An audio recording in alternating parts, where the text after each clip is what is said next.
Chapter 853. The moment Rinpoche saw those two words, a sense of sorrow pervaded his heart. The skeleton in front of him was covered in gray clothes made of an unknown material. Its hair was messy, and its skin was dry and clung tightly to the bones, barely maintaining a human sitting posture. Although he didn't know its identity, judging from the white jade road and the flying serpent guarding the door, this skeleton probably had a high status. During the War of the 10,000 Races, the human race was defeated, and the remaining 100,000 were driven to the barren land. The owner of this skeleton was one of them. After passing through the 60,000 mountains, he perished here, and the last word he left before he died was "Go home." Rinpoche's mind instantly came up with a plot of more than 3 million words, which was enough to write a long novel. The owner of this skeleton was either a ruler or a reclusive expert who was seriously injured after the war with the 10,000 races. He dragged his broken body and led the human race through the 60,000 mountains. When he finally couldn't hold on any longer, he left behind a tomb and an endless desire to go home. This kind of sad plot might be made into a movie that would be very popular. Rinpoche subconsciously labeled this place as a tomb. With such a building and two skeletons left so deep underground, it looked like a tomb no matter how he looked at it. "Senior, sorry to disturb you." Rinpoche cupped his hands toward the skeleton. "If there is a chance, we will definitely return to that land and send you home." Rinpoche's face was full of rare respect. The Empress and Tongjinya were the same. They cupped their hands in front of them to express their respect.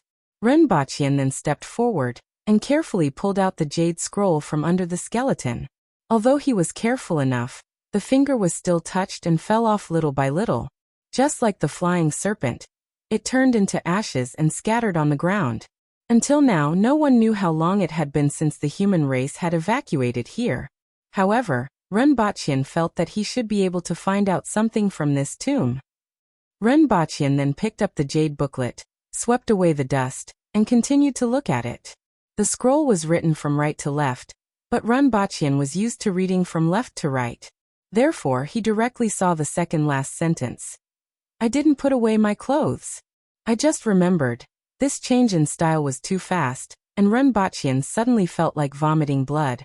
All the sorrow that was originally in his heart vanished.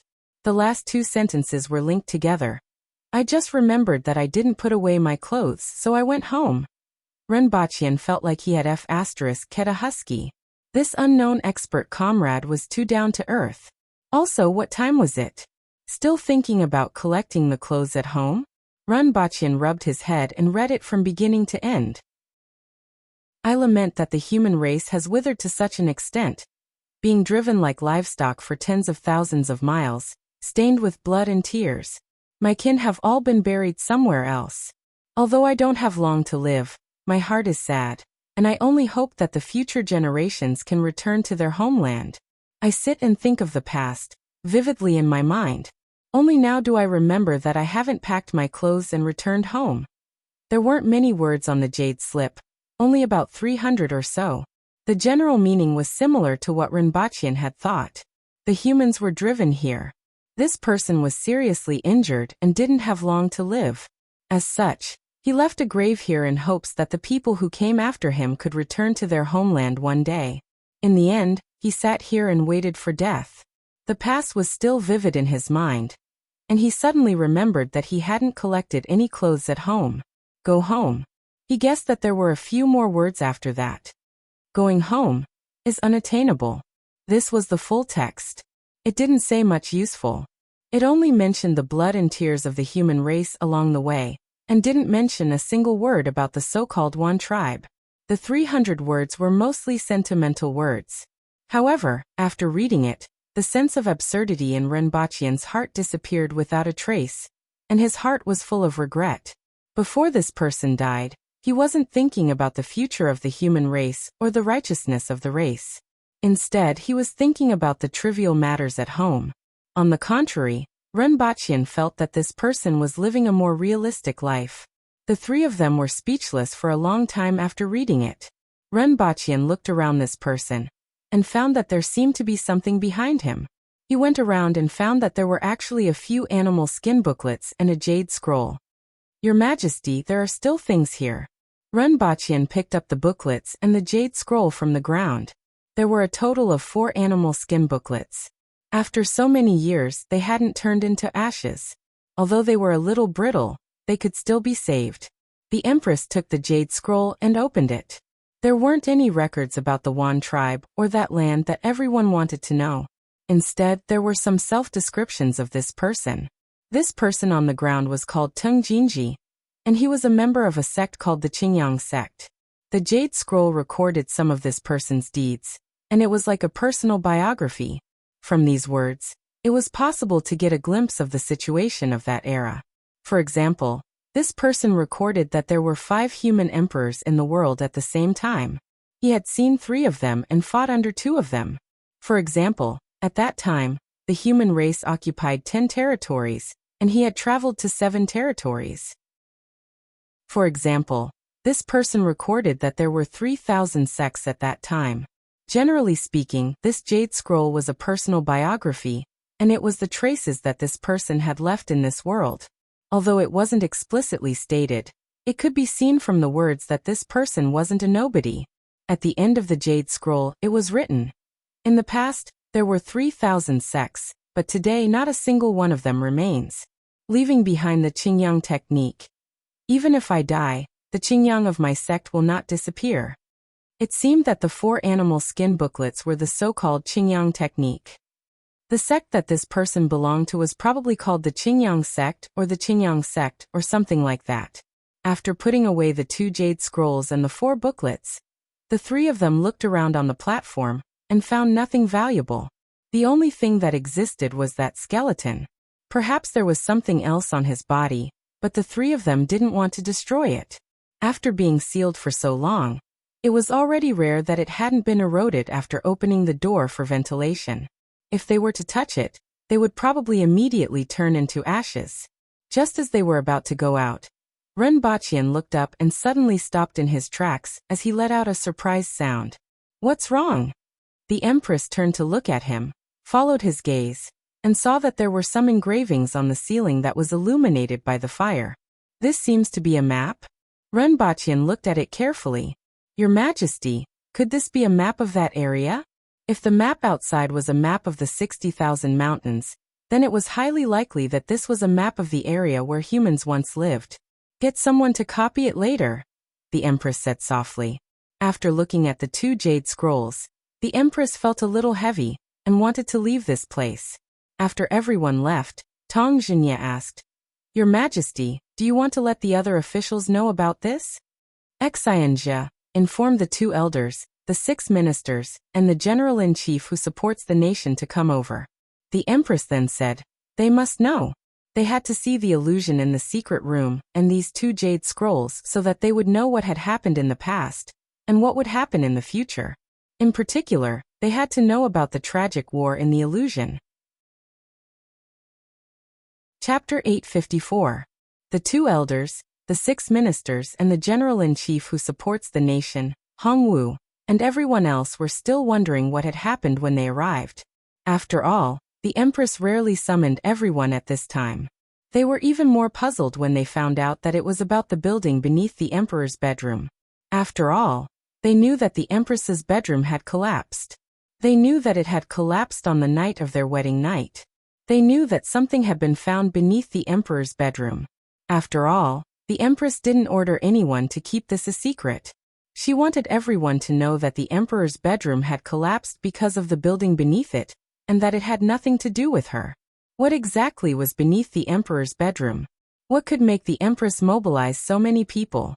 However, when they came out of the tombs, all of them seemed to be in a daze. The impact of the illusion was too great. Now they no longer had any doubts about what the Empress had said. They were even more worried about the potential enemies of the human race.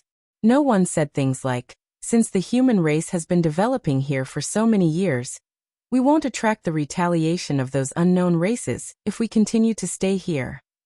The Aboriginals had always been a very headstrong race.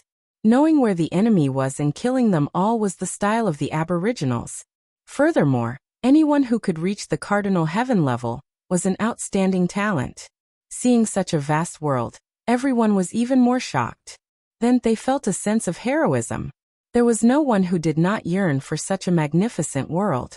The only thing that made everyone doubt was that the enemy this time was too strong. In that illusion, the Kismet Heaven experts were only the most ordinary soldiers, and the Cardinal Heaven experts were only equivalent to the elite winged cavalry warriors. On that tragic battlefield, there were many Cardinal Heaven experts. Also, no one knew if that expert who could create a huge fireball was at the top of the longevity heaven or higher. In short, after thousands of years, the human race had not become stronger because of their reproduction. Instead, they had become weaker. Sirs, Her Majesty invites everyone to Zichan Palace Hall for dinner. Xianjia said as she waited for everyone to arrive. Please lead the way, Commander. Zichan Palace Hall didn't have a table for 1 or 2 people like in formal banquets. Instead, there was a big pot on the table. The water inside was constantly boiling, and some ingredients were floating up and down. The cauldron was surrounded by plates filled with meat, fresh vegetables, and fruits. There was also a famous dish from Earth, pickled cabbage. Sit down and have your dinner first, the Empress said with a plate in one hand and a pair of chopsticks in the other. Everyone looked at each other. Even though Runbaqian and the Empress often ate hot pot, the Empress basically didn't allow anyone to dine in the palace. Occasionally, the banquets she gave were formal ones. Naturally, everyone had never eaten hot pot before. Take a seat. It's more convenient to talk this way, the Water Empress said. Runbaqian ignored them and poured 2 plates of meat into the pot. He was prepared to strike first and gain the upper hand. The main reason was that it was too stressful to eat with a group of Cardinal Heaven experts. If he didn't make the first move, he would probably only be able to lick the plates. Everyone sat down and imitated the actions of the Empress and Runbaqian. They scooped out the food from the pot to eat. At first, they were rather shy. After a short while, even the doddering Shiqing's hand speed was like that of a great sorcerer who had been single for 60 years. Shiqing picked up a piece of pork rib with his chopsticks and smiled at everyone like a blooming chrysanthemum. His face seemed to be saying, I'm old. Give in to me. Don't fight with me. Everyone smiled at him and said, Please enjoy, Great Elder. Shiqing nodded in satisfaction. Just as he picked up the pork rib, someone beside him snatched it away with a pair of chopsticks. Thank you, Great Elder, Runbaqian said gratefully. Fortunately, Shiqing was at the table. Even though he was the Great Elder, he wasn't very strong and was about the same level as Runbaqian. Runbaqian could only snatch some food from him. Other than that, Runbaqian didn't even have the chance to pick up his chopsticks. Everyone pounded their stomachs before the Empress said, What do you think after reading it? I have heard from all the officials below. This is what Her Majesty said, right? The human race was driven over. There is another world on the other side of the 60,000 mountains, and there are tens of thousands of races living there. Hongwu put down his chopsticks and smiled. I originally thought that after conquering the Yun nation, Great Xia could barely take care of itself, and that I could live in peace for some time. Now that I have a new goal, I feel my blood boiling again. I would like to request to be transferred to the 60,000 mountains to guard the border for Her Majesty, and open up a path. I want to see if those foreign races are really that powerful. There's no need to doubt them. The few that we met in the 60,000 mountains were all equivalent to Cardinal Heaven experts, Runbaqian said as he ate. And from the illusions, it seems that the outsiders are stronger than us. There's no doubt about that. I learned from the herdsmen that this is a barren land. Since they banished us humans to this place, there must be a reason behind it. After so many years, Spirit Wheel and Cardinal Heaven experts have become experts, and it is almost impossible to see anyone above this level, which proves this point. What's the reason? I find it strange as well. In the illusion, the human race wasn't considered weak, and there were many Cardinal Heaven and Spirit Wheel experts. Tuan raised her head and asked. They lack something. It could be spiritual energy, the vitality of heaven and earth, or something else. There must be something missing here. Therefore, after so many years, the number of humans has increased from 100,000 to hundreds of millions, but their strength hasn't improved. Instead, it has regressed, Runbaqian said resolutely. In addition, don't think that they can forget about us. There are still people in the 60,000 mountains who are monitoring us. Those herdsmen are responsible for this responsibility. Many people put down their chopsticks after hearing what he said. After so many years, the human race has become weaker, while they are recuperating. The enemy is strong, and we are weak. How can we go back? These Aboriginal bigwigs finally felt like they were being beaten. In the past, it was always the Aboriginals who beat the other countries and crushed them with their strength. Now they were being crushed by others, and they were at their wits' end. In terms of numbers, there were countless races in that world. In terms of strength, they couldn't be compared. As time passed, the gap was gradually widening. Will they also attack each other? Qin Chuan suddenly asked. It's possible, but we can't expect them to become weaker than us after so many years. It's like a war between two countries. We can't expect the other country to suddenly erupt in civil strife and then kill itself, right? It's not impossible. Qin Chuan laughed. Isn't Great Xia playing itself to death? If we don't return to that world, we won't be able to recover to our former glory. However, when we return, the other races will still be eyeing us covetously, and we won't even be able to stand firm. This situation is indeed difficult to deal with. Zhao Prince Consort, I'm afraid we will have to rely on those strange tools of yours. Shiqing smiled at Ren Baqian. Ren Baqian nodded and said, technology does need to be developed. Weapons. Actually, I didn't want to develop weapons at first.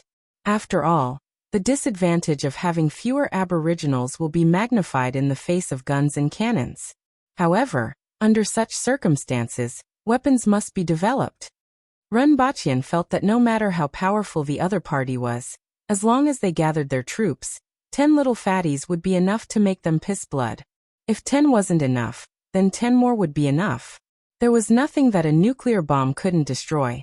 If there was, then the yield wasn't large enough and the quantity wasn't large enough. However, there are two problems. First, the development of technology requires the advancement of the entire society's technology to a certain level, and the people's understanding of technology must reach a certain level. This is the foundation. We can't build spaceships while the entire country is still in a primitive society. All aspects of technology are interrelated and promote each other. We must start immediately to raise the cultural level of the people. Education for all is imperative. Ren Baqian and the Empress looked at each other.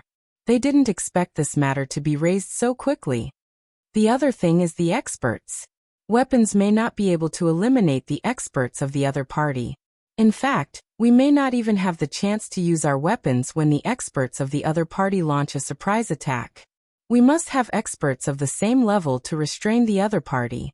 I'm afraid this is even more difficult than creating Big Ivan. After all, with the popularization of technology and culture, technology will always improve. Even if it takes a few decades or 100 years, we will eventually achieve our goal. As for experts who can contend with the experts of the other party can't be accumulated over time. Especially when we are in a land of exile. We may never be able to produce experts who can contend with the other party. Chapter 855. They didn't discuss much during the hot pot meal. Ren Baqian proposed universal education, but other than the Empress, no one else understood the importance of universal education. Their thinking was still at the stage of one-man workshops. Ren Baqian and the students from the academy could handle high-end things, and they could even recruit more disciples. Not only did they understand, but many people also wouldn't let their children learn things that weren't of much use. For the common people, steam engines, internal combustion engines, gunpowder propulsion, and nuclear fission were too far away. They were so far away that they didn't even want to know what they were. Practicing martial arts was the right way. Not to mention that martial arts experts could enter the imperial court. They could also go hunting, which would at least ensure their own survival. It wasn't a problem for individuals to think this way. However, at the national level, if everyone thought this way, then there would be a big problem. According to the normal development of society, this period couldn't be estimated. It was unknown how many years had passed in this world for the productivity of society to reach this level. At most, It was at the level of the Song dynasty, and it wasn't even as prosperous. Rinpoche even wanted to use educational incentives to reward people with money or food for every completed year of courses. This way, the people who could only see what was in front of them would have a little interest in learning. It wasn't derogatory to only see what was in front of them, but rather the limitations of this era. Under the circumstances where ordinary people couldn't even guarantee their survival, only what was in front of them was the most important. Rinpoche wanted to use incentives to increase people's interest in learning, but the biggest problem was that he didn't have enough money. Although they had conquered the entire Yun nation, they didn't plunder wantonly in order to rule the region. Although they had plundered a lot of money, it only filled the national treasury, which had always been tearfully invested. Compared to Dayo's previous national treasury income, there were too many things to do. The financial and material resources consumed by road construction alone weren't small, which couldn't support Rinpoche's ideas at all. Therefore, the primary goal was to make money. The prerequisite for making money was to have a stable Yun nation. In the end, it came back to the point that the Yun nation had to be completely stabilized before vigorously developing the economy, education, and productivity to achieve a stage of overall prosperity before the next step could be carried out. This time it was different from the past. This time, the 6 ministers and the 2 elders understood the significance and future direction of the Yun nation, so there wouldn't be any obstacles in the implementation of various matters. Finally, there's the matter I mentioned before, experts. In a situation where technology hasn't reached the stage where it can crush an individual in all aspects, top-notch experts are indispensable. Their role is undoubtedly huge. Rinpoche brought up the past again. Qin Chuan was the first to pat his chest and say, "It's enough that we have the sons of the Aboriginals. Once we've broken through the 60,000 mountains, we'll think of a way to find a deserted place and send experts there to train. Since our ancestors could do it, we can definitely do it too." The others also nodded their heads, obviously agreeing with this statement. I can't deny that the ancient race is very powerful. But could the Aboriginals defeat all the other races by themselves? With a population of more than 10 million, and in a situation where they were far behind, they were able to produce a high-end force that was enough to fight against the myriad races?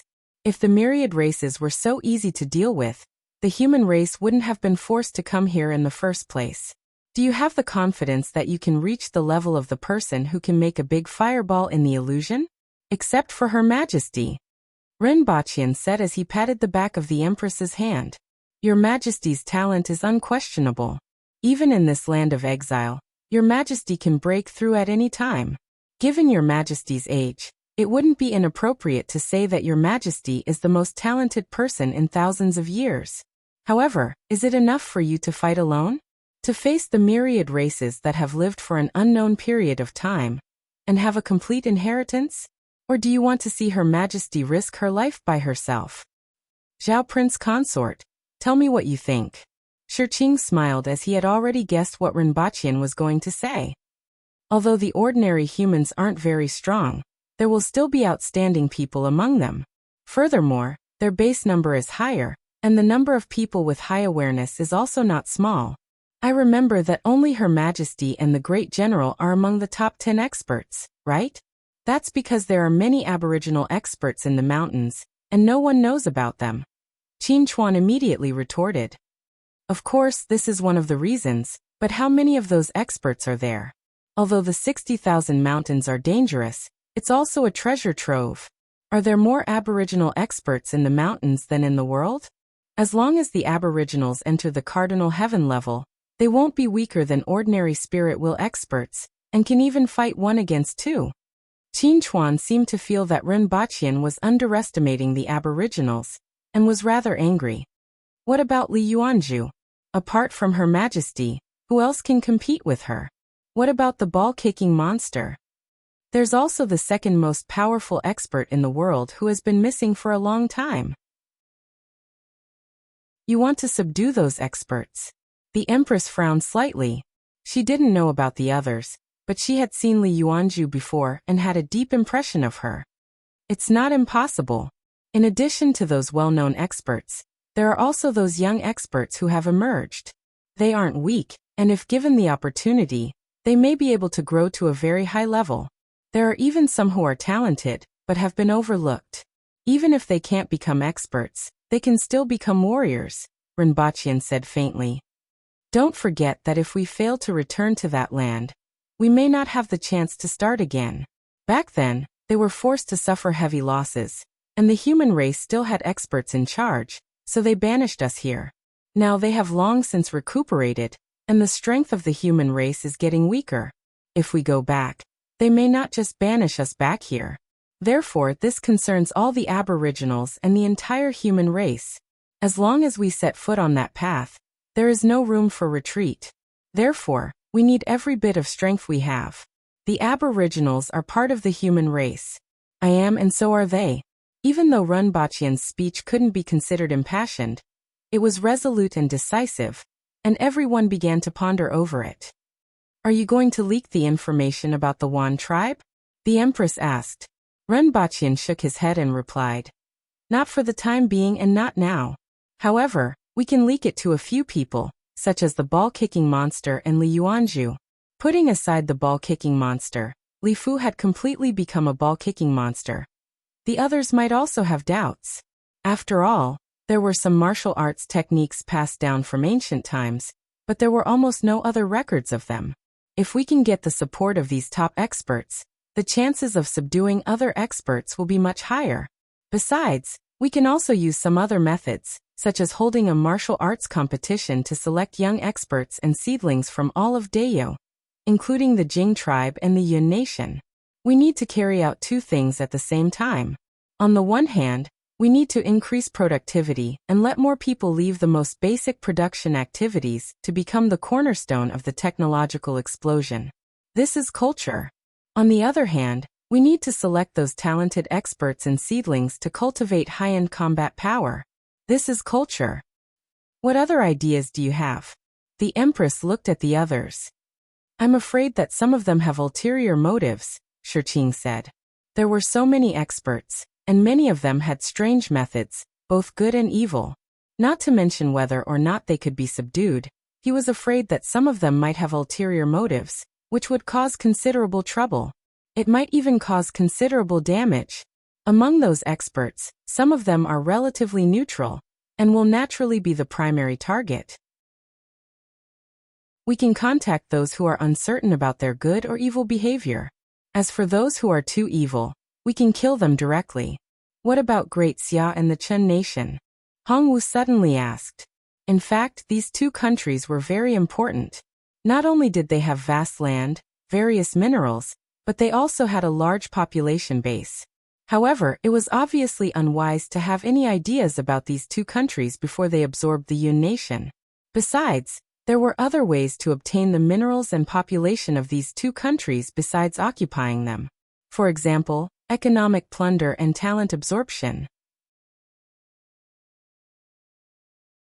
Chapter 856. After the crowd dispersed, Rinpoche held the Empress's hand and walked around the palace. Dayo at night was much more comfortable than during the day. After the sun fell to the horizon, the temperature began to drop, and a cool breeze blew, making people feel relaxed and happy. You have a lot of things to do. The Empress's voice was faint and a little emotional. Capable people do more work. Rinpoche chuckled. But I don't seem to have anything to do. Those who work hard govern others, and those who work hard govern others. Rinpoche immediately changed his tune. Are you a laborer? The Empress asked with a smile on her face. Definitely. You just said that capable people do more work. I'm a capable person among the workers. Rinpoche laughed. This wasn't a problem at all. However, Rinpoche did have a lot of things to do now. The academy couldn't be delayed, and he had to choose the breakthrough point in science and technology. After all, according to Dayo's current level, it would take at least a few decades of accumulation to fully promote scientific and technological progress. Therefore, it could only be promoted by human intervention. In addition, he had to pay attention to the situation in the Yun nation, find ways to make money to fill the national treasury, prepare for the World Martial Arts competition, and plan for the new city. In the future, he would have to pay attention to the experts in the world. In fact, if the tasks were spread out, it wouldn't be a lot. However, there was no one who could be of great use. The big shots in the imperial court ran faster than the other when they were asked to chop people with axes. They hadn't lost in fighting, and they hadn't lost in chopping either. If they were asked to do these messy things, they had to be prepared to be screwed up by them. Renbachian had to take care of things first, and then slowly spread them out. The two of them chatted for a while, and stopped talking as they enjoyed the company around them. After a long time, the Empress sighed slightly and said, "You have worked hard." How could she not know about the current situation? However, there was really no one available for these things. Renbachian squeezed her palm. "It's nothing. I'm also very curious about that land. Besides, my lifespan can be extended after breaking through. With my talent, I was lucky to reach the spirit will level, and it's very difficult to reach a higher level. When I get there, it will be easier for me to break through, and I can accompany your majesty more." The two of them circled around and returned to the temporary palace. "Your majesty, let's rest," Renbachian said as he put his arm around the Empress's waist. "Aren't you going to sleep in the outer room?" The Empress squinted her eyes and looked at him. "My kidneys aren't weak anymore. I think we can continue to make babies." Renbachian laughed. He had no choice as the Empress was too alluring. If he were to sleep with her on the same bed, he was afraid that his old waist wouldn't be able to take it. "I'm already pregnant with a child." The Empress took off her red veil and hung it on the rack. "Huh." Renbachian's eyes widened. This was only one time. Fine, it was one big time. And there were many small times in between. But how could it be so fast? "And you already know that in just a few days?" "Of course, I know my body well." The Empress looked a little shy. "When I was on Earth, I already knew that if I wanted to conceive a child, I had to control ovulation. I could still do this little trick, and at that time, I also borrowed the effect of the first dual cultivation." Renbachian was dumbstruck. He had never heard that one could master such a technique after practicing.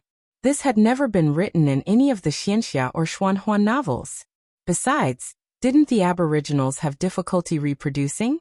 In terms of self-control, there aren't many people in this world who can compare to me, the Empress casually said after hearing Renbachian's question. Renbachian felt that the Empress was indeed a cheat. Not only was his cultivation speed fast, his cultivation base was also rising every day. Apart from watching television dramas and drinking, his control over his body was also far superior to others. If those who trained their bodies every day were to find out about this, they would probably want to die. His mind was in a mess like a herd of wild horses. After a while, he came back to his senses. The Empress was pregnant? He was going to be a father? Oh my God! I wasn't even mentally prepared for this. How could he be a father? How could it be so fast? He had just gotten married and hadn't brushed his teeth yet. Renbachian lay on the bed in a daze. He slowly calmed down as he smelled the delicate fragrance of the Empress. If she was pregnant, then so be it. He was going to be a father. He originally felt that this was a distant matter, but he didn't expect it to happen so soon. As for how to raise the child, he didn't need to worry about this. Wouldn't it take at least 9 or 10 months for a child to be born? He should be able to prepare after such a long period of time. Well, wasn't it 9 months for the Aboriginals to give birth? He had to ask tomorrow. Not long after, the Empress grabbed Renbachian's mischievous hand. "What are you doing?" "I'm just touching." "Aren't you just touching?" "I'm just rubbing." Creak, creak, creak. Not long after, the wooden couch began to creak, and it became more and more intense. "Hey, be gentle, Your Majesty." "You're still calling me Your Majesty? It's better to call me Your Majesty." Renbachian groaned. Compared to a name, he preferred to call her Your Majesty. The sense of accomplishment of hugging the monarch of a nation was overflowing. "Aren't you the wildest horse?" Boom. The couch collapsed again. The red curtain was like a ball of flame, rolling in the room. Isn't Her Majesty going to court again? Many officials who were waiting in front of the palace heard the news from Xianxia and whispered to each other. In particular, those who entered the palace yesterday wanted to bring up some things in court today, but didn't expect to hear this news. Where is Her Majesty? Hongwu asked with a frown. Get lost. Xianzhe's answer was full of realism, and these 3 words described the scene vividly. After finishing her sentence, she cupped her hands at everyone and turned to return to the palace. Only the crowd was left with a blank look on their faces. After all, they didn't know what getting lost meant. That night, there was a rumble in the palace. Qing Yuan and Hong Wuan rushed over to take a look, and were on the verge of tears. Her Majesty's temporary resting place had collapsed again. Why was it faster than the previous time? Where's Her Majesty? Her Majesty has gone to Chongqing Palace. Xianzhu appeared beside them and said faintly. Another day passed. Many officials stood in front of the palace and waited for the news that the Empress wouldn't be attending court today. Shi Qing's expression changed for a long time before he finally laughed bitterly. After a day of not having morning court, everyone roughly understood what was going on. This was already the 2nd time this had happened. Why do I feel that? Zhao Prince Consort is harming the nation. Tong Zhinya smacked his lips. The surroundings were instantly cleared. Although he wasn't the only one who had this thought, everyone immediately distanced themselves from him. That night, following the sound of collapse, Xianzhe stood in front of the ruins of Chongqing Palace. Her eyes flickered with uncertainty, and she had a strange expression on her face. It was as if she was curious. A red shadow drilled into an empty palace and wriggled on the ground like a red cocoon. We can't stay in the palace anymore. 2 of the palaces have collapsed. What should we do? Ren Baqian panted heavily. Chapter 857. After another 2 days, Ren Baqian walked out of the palace while trembling with his hands on his waist. Seeing the sun that he hadn't seen for a long time, he felt like he had just survived a disaster. Other than surviving a calamity, there was also a guilty conscience. I've already restrained my strength, the Water Empress said apologetically as she walked out from behind Ren Baqian. He had indeed held back, or else his hip bone would have been broken into 18 pieces. But that wasn't the problem. Ren Baqian felt that he would be blown away by a gust of wind. Even his bone marrow would drop by half a kilogram. Your Majesty, Your Highness, lunch is ready. Would you like to eat now? Qing Yuan asked with her head lowered. Send it to. The Empress looked around. She couldn't stay in this palace anymore. It was as if a road roller had run over it. Furthermore, this palace might collapse at any moment. Send it to Yahua Palace, and have someone clean it up. Hong Wuan, go inform the clinic. Then, with a slight headache, he said, It is indeed time to build a new palace. The roaring emperor had dug the bottom of the palace like a sieve. It wouldn't be a problem if it was a normal residence, but if there were other circumstances, it might collapse at any time. They couldn't possibly collapse every few days, right? Let's eat first. Ren Baqian really didn't have the energy to think about the new palace and the new city. Both of them arrived at Yahua Palace. Ren Baqian looked at the surroundings. Many places were decorated with pink, and there were even some clay figurines. He couldn't help but ask, Are there people living here? One had to know that the 2 previous emperors of the Aboriginals didn't have many palaces and 6 courtyards, and they had very few children. Most of the palaces in the palace that they took over after purchasing the Hao Nation were empty.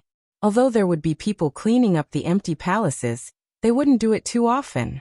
It was inevitable that they would accumulate dust. Moreover, since no one lived in them for a long time, the palaces were rather cold and gloomy, and some were even dilapidated. However, this hall of fragrance looked different. It seemed like someone cleaned it every day. Ren Baqian turned his head and saw a porcelain vase with a flower in it on a table. The Empress looked at the decorations around her with a look of reminiscence in her eyes and said, I used to live here when I was young. In the past few years, I would often come back to take a look. It's just that I haven't come back as often in the past 2 years. But the decorations are the same as when I was young. Even the flowers in the vase are the same. Your Majesty used to like pink? I thought Your Majesty always liked red. Pink doesn't suit me, the Empress said faintly. Ren Baqian understood. Pink was the color of young girls. Since the Empress was in this position, she naturally couldn't act the same as before. Especially at that time, she was just a young girl who didn't know anything. Let's use this place as my bedroom for now. Dig up the ground of the collapsed palace and rebuild it. If this place is destroyed, His Majesty will be distressed. Furthermore, building a new palace isn't something that can be completed in a short period of time. The Empress glared at him after he finished speaking.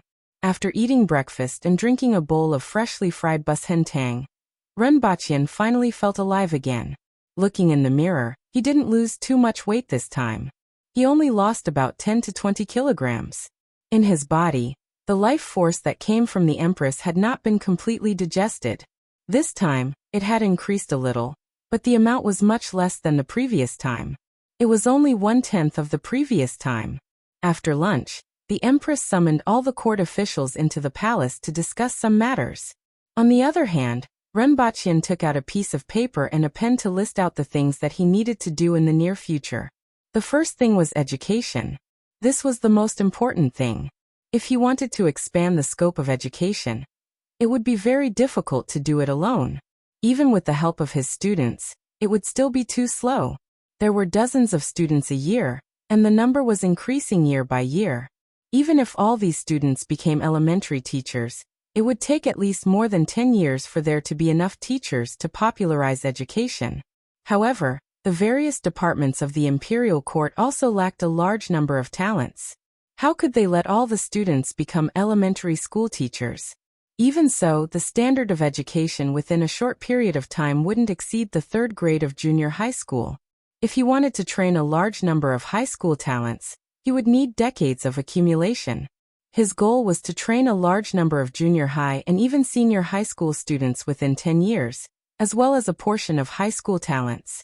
To achieve this, he had to rely on some other forces. There were only a few options to rapidly spread basic education throughout Dayo in a short period of time. The first option was robots. It was now 2029 on Earth, and educational robots were already quite mature. Of course, most of the time they were still used as assistants. Furthermore, it was difficult to reach the stage of educating high school talents. Furthermore, there was another point. If these things were broken, they couldn't be repaired. It was very difficult to rely on robots as teachers. The second option was distance education. However, the drawbacks were similar to that of robots, and it was even more troublesome. Even if he could achieve both of these, there was still a very important point. Although he could record the books he read on that planet in his sea of knowledge, it didn't mean that he was capable of educating high school level students. After thinking about it, Renbachian put this matter aside for now and wrote down another matter. He had to embark on the path of science and technology with the characteristics of this world. This world wasn't Earth. The composition of the air was different from that of Earth, and the elements were also different. At present, he already knew that there were a few more elements than on Earth, but he didn't know if there were any missing elements. In addition, he hadn't found any traces of oil yet. This kind of situation was bound to happen again in the future. Therefore, it was impossible to completely copy technology.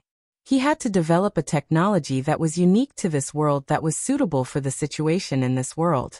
After thinking about it, Renbachian wrote the word kidnap on the paper. That's right, kidnap people from Earth, set up a laboratory, study the differences between this world and Earth, and develop a replacement or similar technology.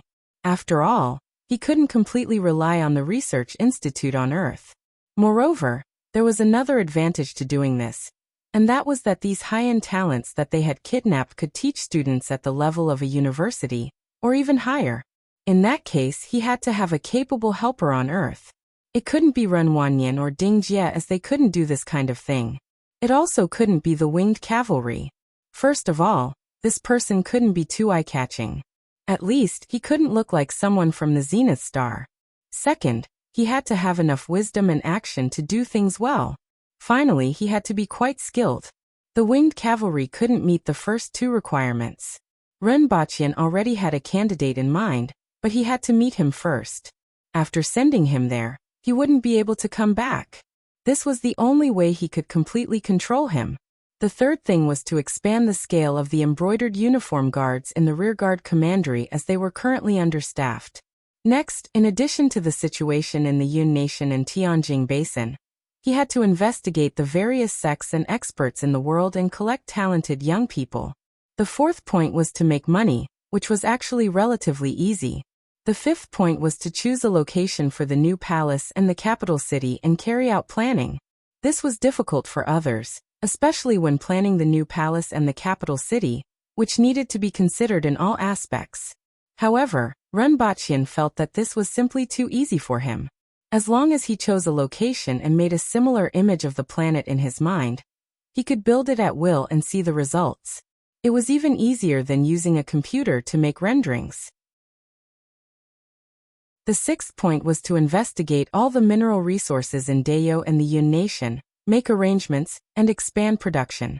The steam equipment in the mines also needed to be developed. After all, manpower was precious, and there were too many places that required manpower. Chapter 858. In the 60,000 Mountains. A few figures stood at the top of the mountain and looked down at a giant beast that was running. It was 8 meters tall and was at the peak of the earth-wheel level. In most places, it was at the top of the food chain. After all, beasts with the strength of a spirit wheel expert were the overlords of the 60,000 mountains and were rare. However, the giant beast below was fleeing in panic, as if it was being chased by something. A figure that was smaller than the giant beast did a somersault in the air and landed on its back. At the same time, he slammed his right hand down. The giant beast let out a wail as its limbs could no longer support its body. It collapsed and slid on the ground for dozens of meters before coming to a stop. Following that, several figures jumped down from the mountain and appeared beside the giant beast in a few flashes. A woman with a furry tail stepped forward to cut up the beast while the others did their own things. These figures were from the foreign races that Renbaqian had met once before. There was Qiao Sun from the Heaven Seeker race with a cat-like beard and round nose, Lei Hua from the Thunder Barbarian race with 2 horns on his head, Gu Ling from the 8-armed race with 4 arms, Sun Yu from the Baixiang race with a furry tail, Ta Lan from the wind-chasing race with 2 hooves, Su Heng from the void race with growth rings on his penis, and Lu Sheng from the snake race with a snake's tail and a human body. Lei Hua stood on the corpse of the giant beast and looked around. "Did you find anything?"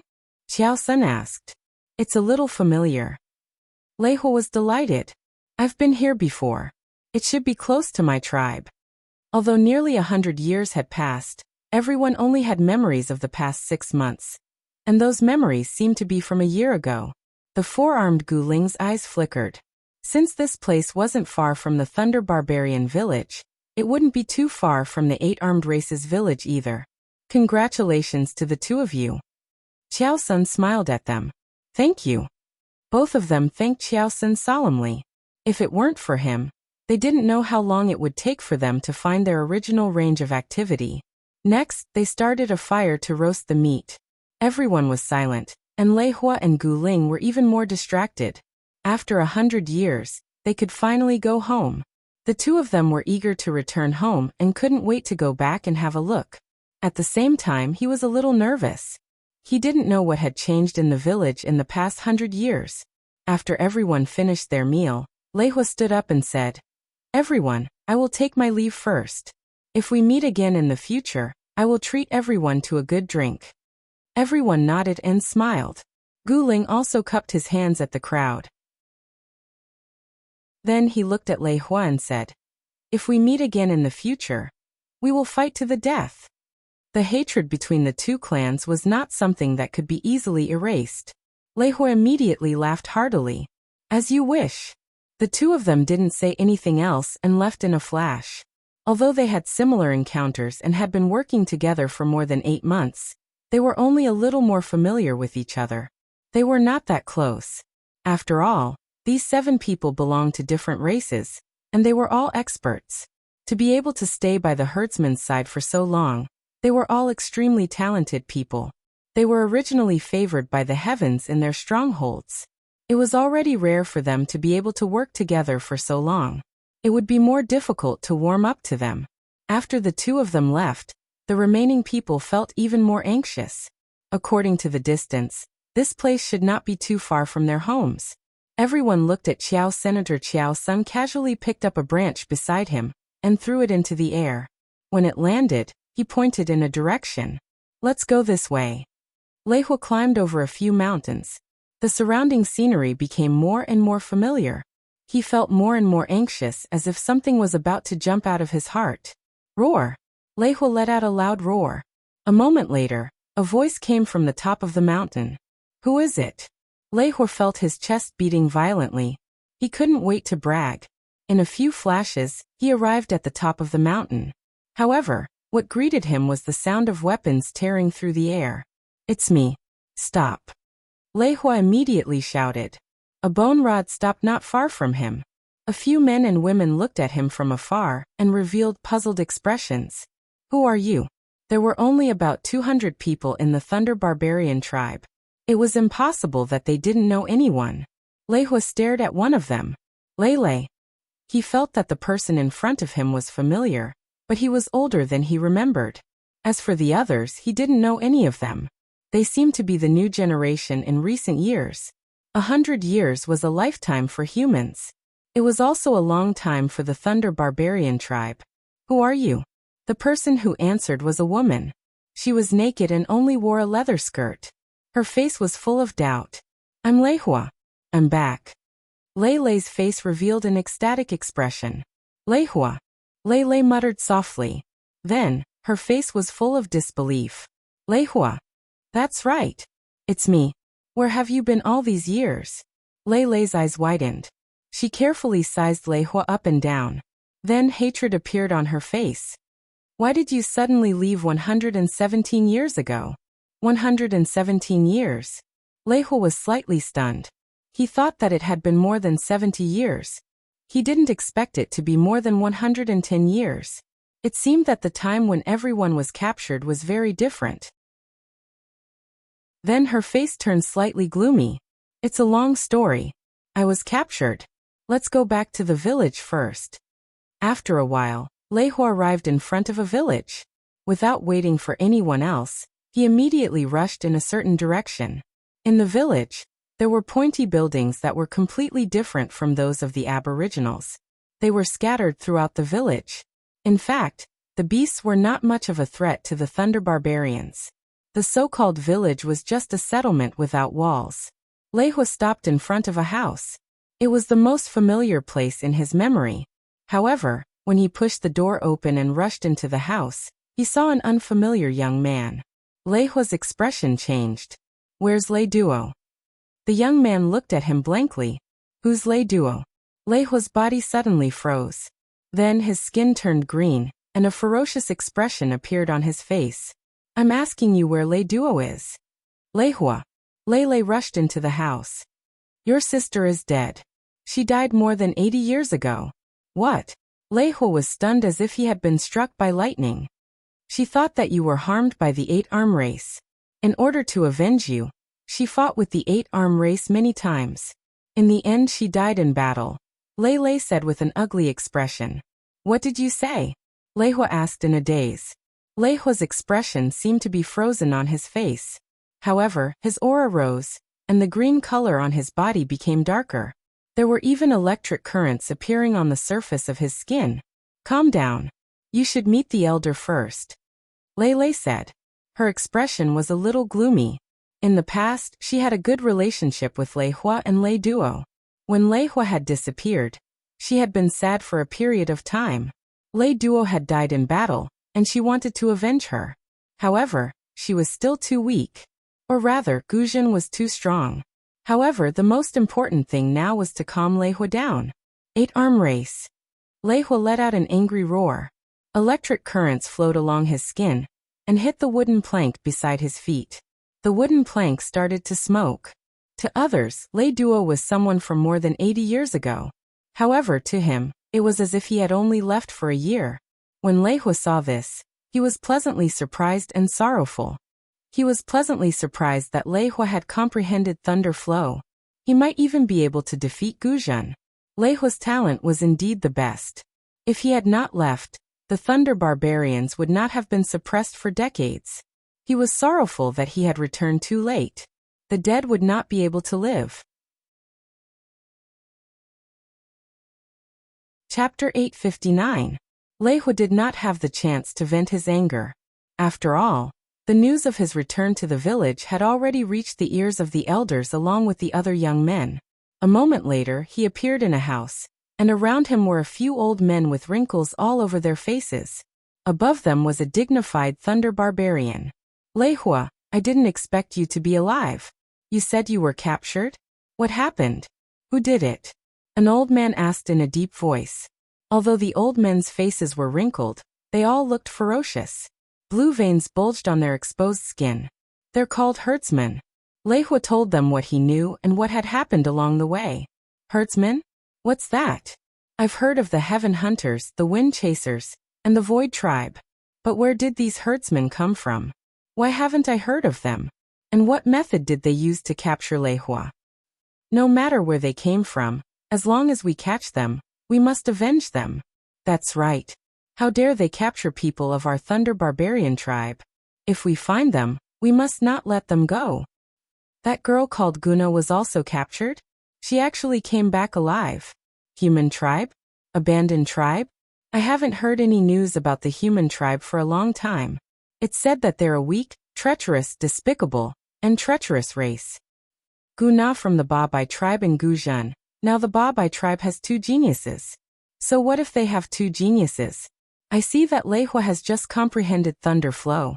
He can fight against Guzhan. Guna was originally weaker than Lei Hua.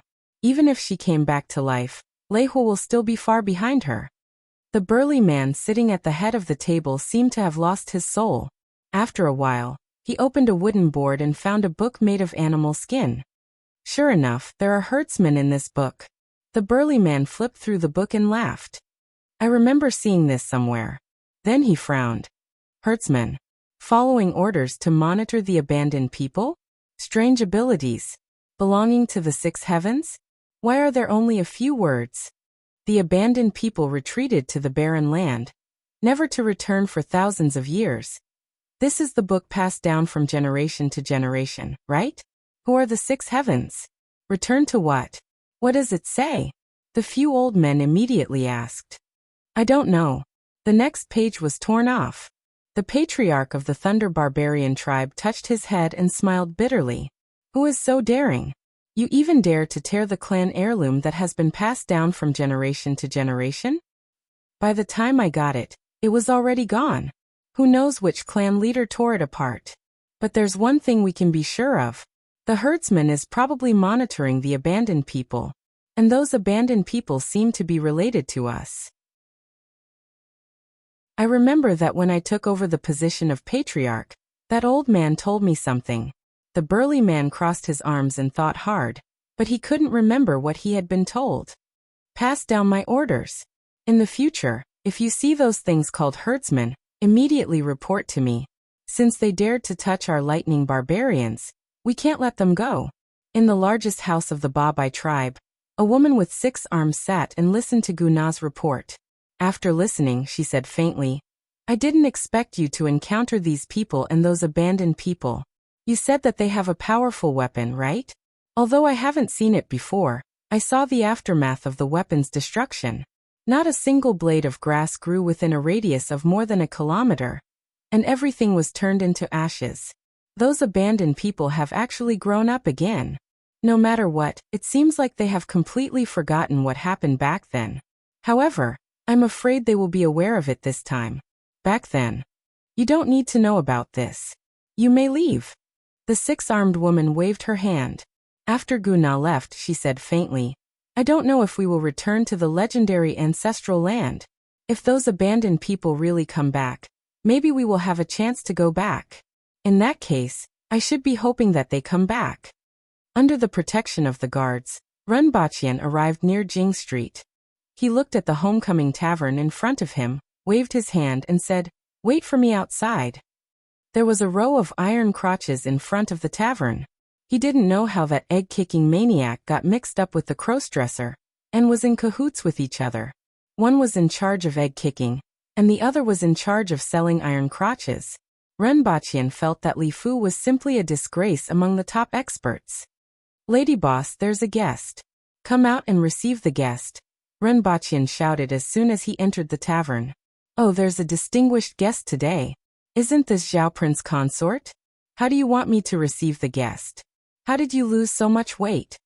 Ning Kaichin, who was swaying her body, walked out from inside. She was wearing a purple robe, and her hair was tied up in a great xiaobun with a pink flower on it. Her eyes seemed to be filled with water, and she was extremely charming. After not seeing her for a long time, Ning Kaichin was still a crossdresser, who looked more like a woman than a woman. Furthermore, it seemed like she had improved. However, Ren Baqian's face darkened after hearing her words. How did she lose so much weight? It was a long story. Ren Baqian sighed slightly and looked around. There was a wooden bottle on every table with a bouquet of flowers in it. The entire tavern was filled with the fragrance of flowers. It had to be said that Ning Kaichin was going further and further down the road of feminization.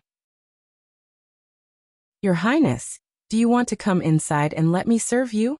Ning Kaichin sat opposite Ren Baqian with a seductive look on her face, causing him to tremble on the spot. Come on. Ren Baqian quickly waved his hand. Looking at you, you seem to be doing pretty well. What do you think, sir? Ning Kaichin's eyes turned red. I'm now living in seclusion, unable to return to my home, and unable to acknowledge my relatives. Does your Highness think that I'm doing well? Ren Baqian was slightly taken aback. Do you want to return to Great Xia? It seemed normal when he thought about it. Even though Ning Kaichin had become like this, it was normal for her to want to go back and take a look.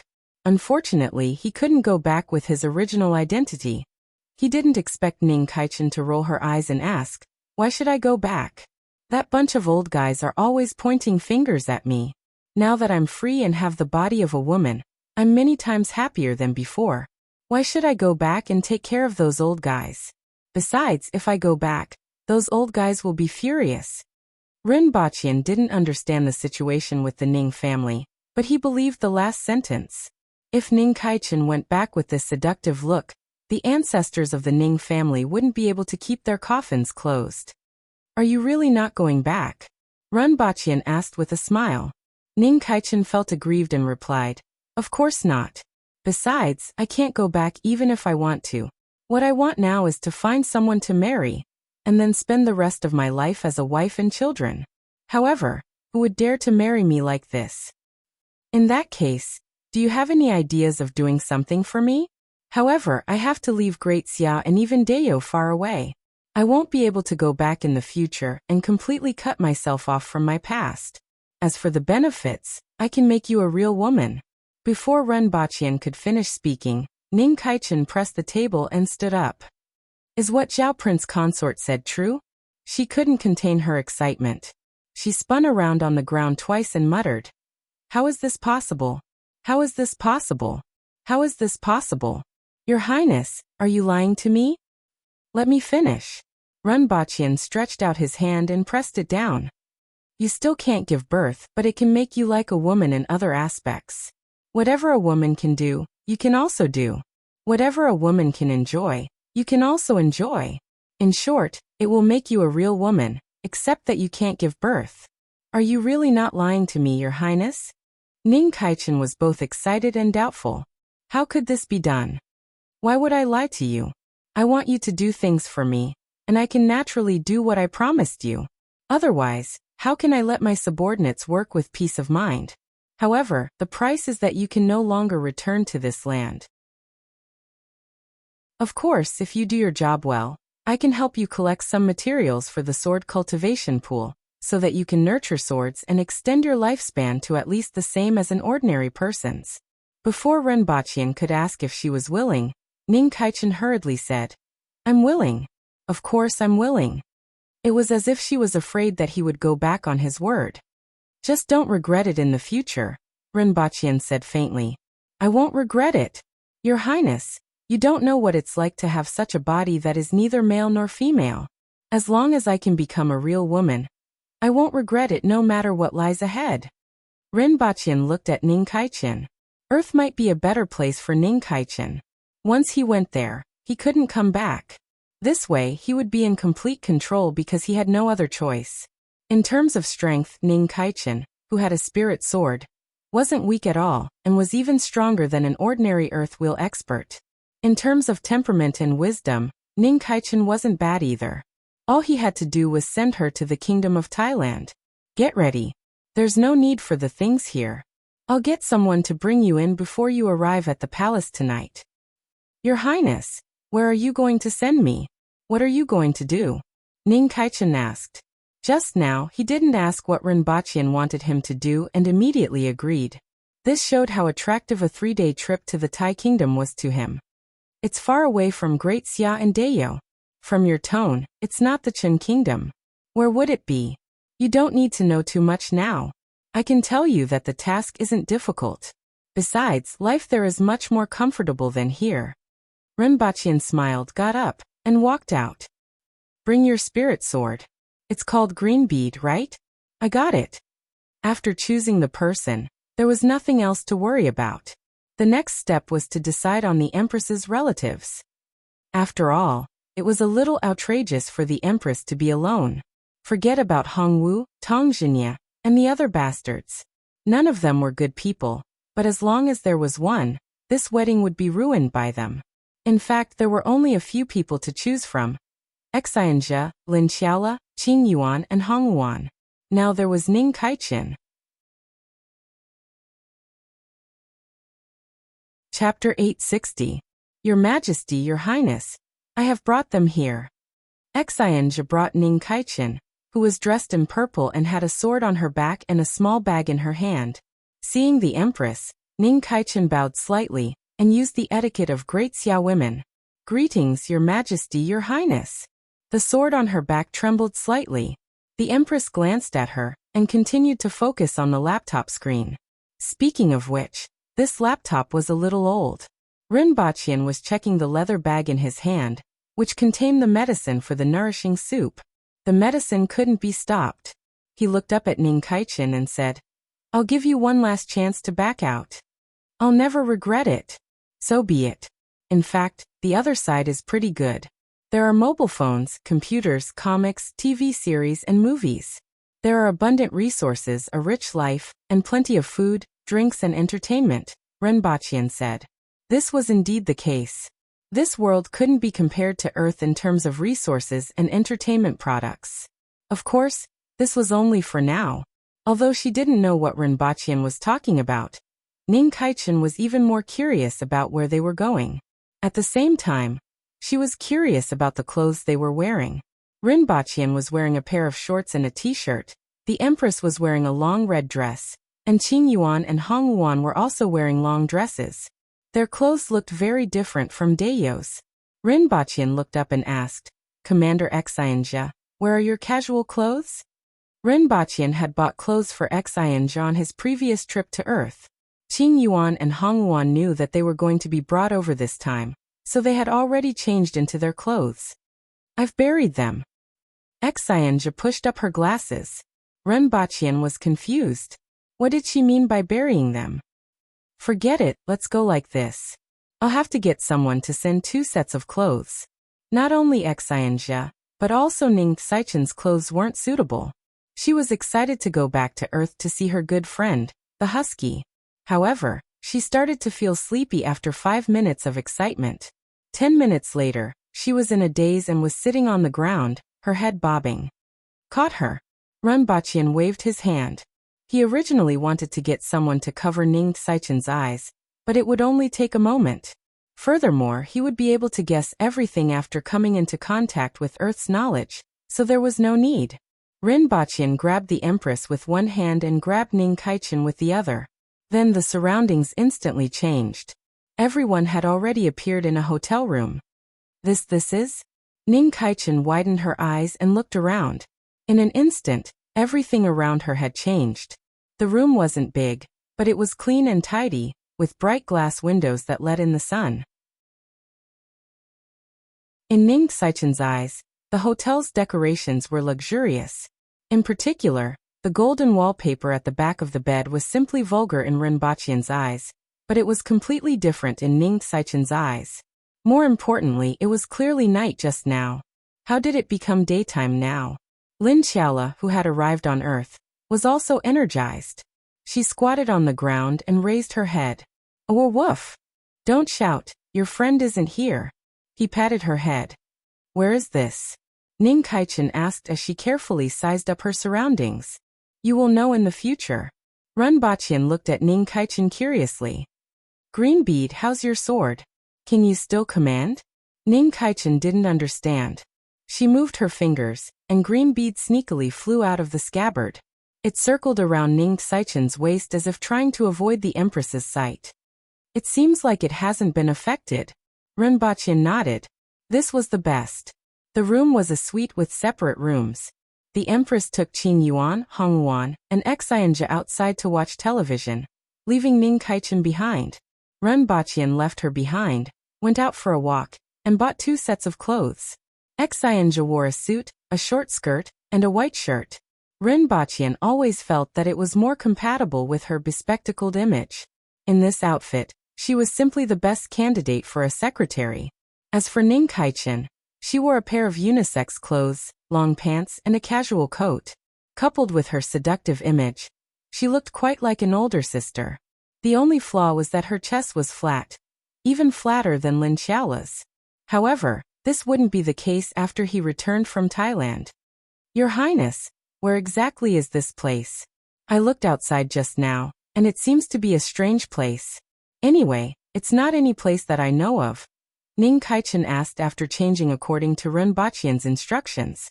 As for how they arrived here from the palace of Dayo in an instant, he kept it to himself. However, he was curious about everything he saw, especially the metal boxes running along the road below. Were all the houses in this world so tall? What was that box with images and sounds coming from outside? Could there be a villain inside? If it wasn't for the faint stench in the air, he would have suspected that this was the residence of an immortal. From now on, you will live here and do what I tell you to do. You can make your own arrangements for the rest of your time. As for where this place is, you will find out in the future. Ren Baqian smiled. Although this world was very different from the other world, with his imagination, it would probably take some time for him to realize that this was a different world. He called Qing Yuan, Hong Yuan, Xianja, Lin Xiaola, and Ning Kaichen together and said, There are some matters that require you to pretend to be Her Majesty's relatives. This, we don't dare. Qing Yuan and Hong Yuan hurriedly said. Pretending to be Her Majesty's relatives was equivalent to pretending to be members of the royal family.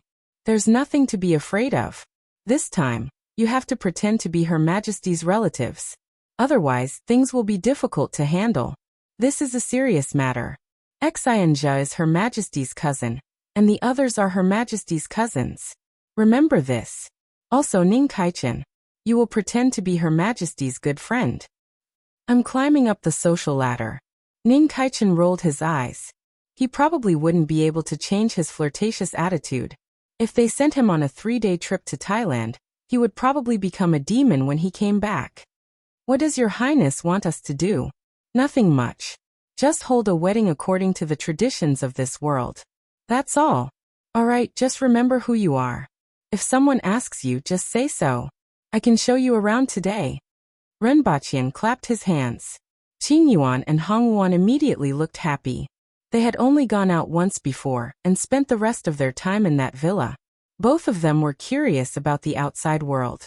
Xianja's face was expressionless, while Lin Xiaola looked drowsy. Ning Kaichen, on the other hand, was rather interested and wanted to see what kind of world it was like outside. When everyone went downstairs, the receptionist was shocked.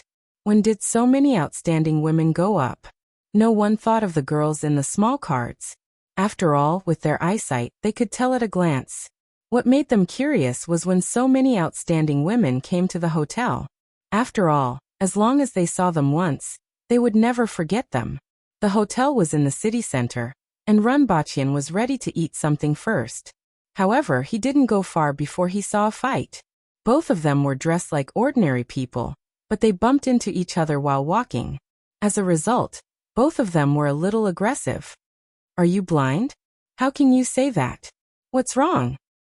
Damn, you're still so arrogant after bumping into me? I'll beat you up. It was basically the same as the usual. What are you worried about? And what's wrong with looking at you? The two of them immediately started fighting. Qing Yuan and Hong Yuan didn't leave the palace often and didn't see many street fights. At this moment, they were in high spirits and immediately clapped and cheered. This was the norm in Dayo. However, this was China, and two girls clapping and cheering immediately attracted a lot of strange looks. Ren Baqian didn't care about anything else. Instead, he felt that it was interesting. It wasn't because of their strength, but because of their attitude. He felt that both of them were a little eager to give it a try, and then they started fighting. They weren't really bad-tempered, but more like they were looking for someone to test their skills. Ren Baqian stood at the side and observed that both of them were actually close to the manual level. Although their punches and kicks weren't very skillful, their speed and strength weren't bad. Ren Baqian was slightly surprised to see two people with such strength on the street. It was now the 4th year that China announced the 15th set of fitness Qigong. To be able to have such skills in the 4th year meant that they were pretty talented and had already pulled away from ordinary people. However, after thinking about it, it seemed to be very normal. After all, the population of China was 4 times that of Great Xia. People lived in affluence and were physically strong. Compared to the malnourished people of feudal society, the probability of having talented people was naturally higher. This is an era of great change, Ren Baqian muttered to himself. Fortunately, it had only been around for a short period of time, and the impact wasn't too great. When the people gradually became manual experts, the far-reaching impact of fitness Qigong would be seen. Chapter 861. Both of them were stronger than ordinary people, but they didn't have the same mental fortitude. In just a short while, their faces were flushed. Ren Baqian could clearly see that they were starting to be a little timid. Ren Baqian crossed his arms and watched for a long time to see how this matter would be resolved in the end. In other words, he wanted to see how long it would take for someone to deal with this matter. Martial artists weren't ordinary people, and their destructive power was much greater than that of ordinary people. It was fine if it wasn't for a long time. But as time went on, the strength of ordinary people would increase, and their destructive power would increase dramatically. This society had been peaceful for too long. The sudden emergence of strength would change the mentality of many ordinary people and break the current balance. Ren Baqian waited to see how long it would take for the relevant agencies to appear, which represented whether the country's current preparations were complete. 3 minutes. 3 minutes after the two men started fighting, someone rushed over. It was a man in a dark blue uniform with a black iron plate with the words, Martial Enforcement Bureau, pinned on his chest. His strength was similar to that of the two men. However, when he appeared, the two men obviously slowed down and each took a step back. What are you doing? Private fights are strictly prohibited. What's wrong with the two of you? Come back to the bureau with me, the man shouted. He was the one who looked for trouble first. One of them said resentfully as blood flowed down his nose like tap water. You obviously bumped into me first. The other man's eyes were like a panda's. Although the man's strength was similar to that of the two men, he grew up in a peaceful society and was obviously quite afraid of law enforcement agencies. The two men were quickly taken away. Ren Baqian calculated that 3 minutes wasn't particularly fast, but it wasn't bad either. After all, a city was too big, and the number of law enforcement personnel was limited. This speed showed that the country was quite well prepared to deal with the changes in the world. As for the Martial Enforcement Bureau, it was a newly established department that specialized in stopping martial artists from causing disturbances and arresting them. Of course, this referred to the experts at the manual level. However, the current manual experts were in the military and Wuxia city. Therefore, the martial enforcement officers were still responsible for these trivial matters, similar to the police. After watching this sudden fight, Qing Yuan and Hong Yuan were excited, while Ning Kaichen was deep in thought. It wasn't until it was time to eat that Ning Kaichen said, "The people here are very different." "What's the difference?" Ren Baqian laughed. "His aura is different, and so is his attitude," Ning Kaichen said as she scanned the surroundings. "I was born in Great Xia, but I've been to the Yin Nation and stayed in Dayo for so long. Although the commoners of the Aboriginals were poor, they had the highest level of willpower, which was completely different from other places. The commoners of other places, even the commoners of Great Xia, were mostly just trying to stay alive. It seemed that their only purpose in life was to stay alive. But the ancient race is different. Upon hearing Ning Caichen's words, the Empress looked interested. She loved to hear people flattering her. Praising the aboriginal commoners was also praising her. However, those people I saw just now had a stronger aura than the aboriginal commoners. I've been observing along the way. These people should be ordinary citizens, but none of them are like the ones I've seen in Great Xia and the Yun Nation. I can't say for sure, but it's very different. Are you talking about mental outlook? Renbaqian laughed. It's definitely different. Almost all of the commoners here had gone to school, and all of them were at least at the level of an elementary scholar. 80% of the young and middle-aged people had the knowledge of a high scholar, and were aware of what was happening all over the world. Their knowledge and thinking are superior to even the scholars, not to mention the commoners of Great Xia and the Yun Nation. How is that possible? Ning Caichen was in disbelief. Great Xia had both civil and military examinations, so naturally there were also scholars. Ning Caichen was born into a wealthy family, and had even passed the imperial examination. Naturally, she knew the value of a scholar and a scholar. Generally, the advisors and aides of the officials in the county were all elementary scholars. As for a scholar, they could directly become an official. In the entire Great Xia, there were more than 300 million people. Only 2 out of 10 people were literate, and among these 2 literate people, there might not even be 1 scholar. Out of 100 scholars, only 1 could pass the imperial examination. It could be said that there was at least 1 scholar out of 1,000 people. As for the scholars, there were even fewer. However, almost everyone here was at the level of a scholar. 80% of the young and middle-aged people had the knowledge of a scholar? How could Ning Caichen believe this? Furthermore, everyone could keep abreast of what was happening all over the world? How was that possible? Was everyone a deity who could see thousands of miles away? The Empress glanced at Renbaqian. She knew that almost everyone here had gone to school, but she had never heard Renbaqian make such a comparison. Renbaqian laughed. He did understand the examination system in Great Xia. Scholars had a high status, but their knowledge was equivalent to that of a junior high school student. And this was only in terms of ancient books and records. In terms of mathematics, it was equivalent to a primary school graduate. As for physics and chemistry, there was no need to talk about it. As for the scholars, they were at most at the level of high school or junior college. Similarly, this was only in terms of ancient books and records. In terms of mathematics, they were no higher than a junior high school student. As for physics and chemistry, they were equivalent to 0. Of course, they weren't completely useless. At the very least, in terms of reciting poems and soliciting prostitutes in brothels, they were much better than current students. Furthermore, they had their own ideas on how to govern the country. After all, those who could pass the imperial examination were all outstanding people. However, on the whole, they couldn't be compared. You will know in a few days. You will be staying here in the future, and you can go and see for yourself, Renbaqian said casually. No matter how he explained, it would be more useful to let him see for himself. After the meal, Renbaqian brought them to buy 2 sets of clothes and made 2 pairs of glasses for Exanja. After that, they returned home and got busy again. Especially when they saw their daughter-in-law. Renbaqian's parents were grinning from ear to ear. The following day, Renbaqian led everyone around the city. In any case, he didn't need to prepare anything for the wedding as his family had already prepared everything. Ren Wanyan also rushed over from Wuxia city with more than 20 winged cavalry warriors. On the day before Renbaqian's wedding, an acquaintance rushed over. Chunqing.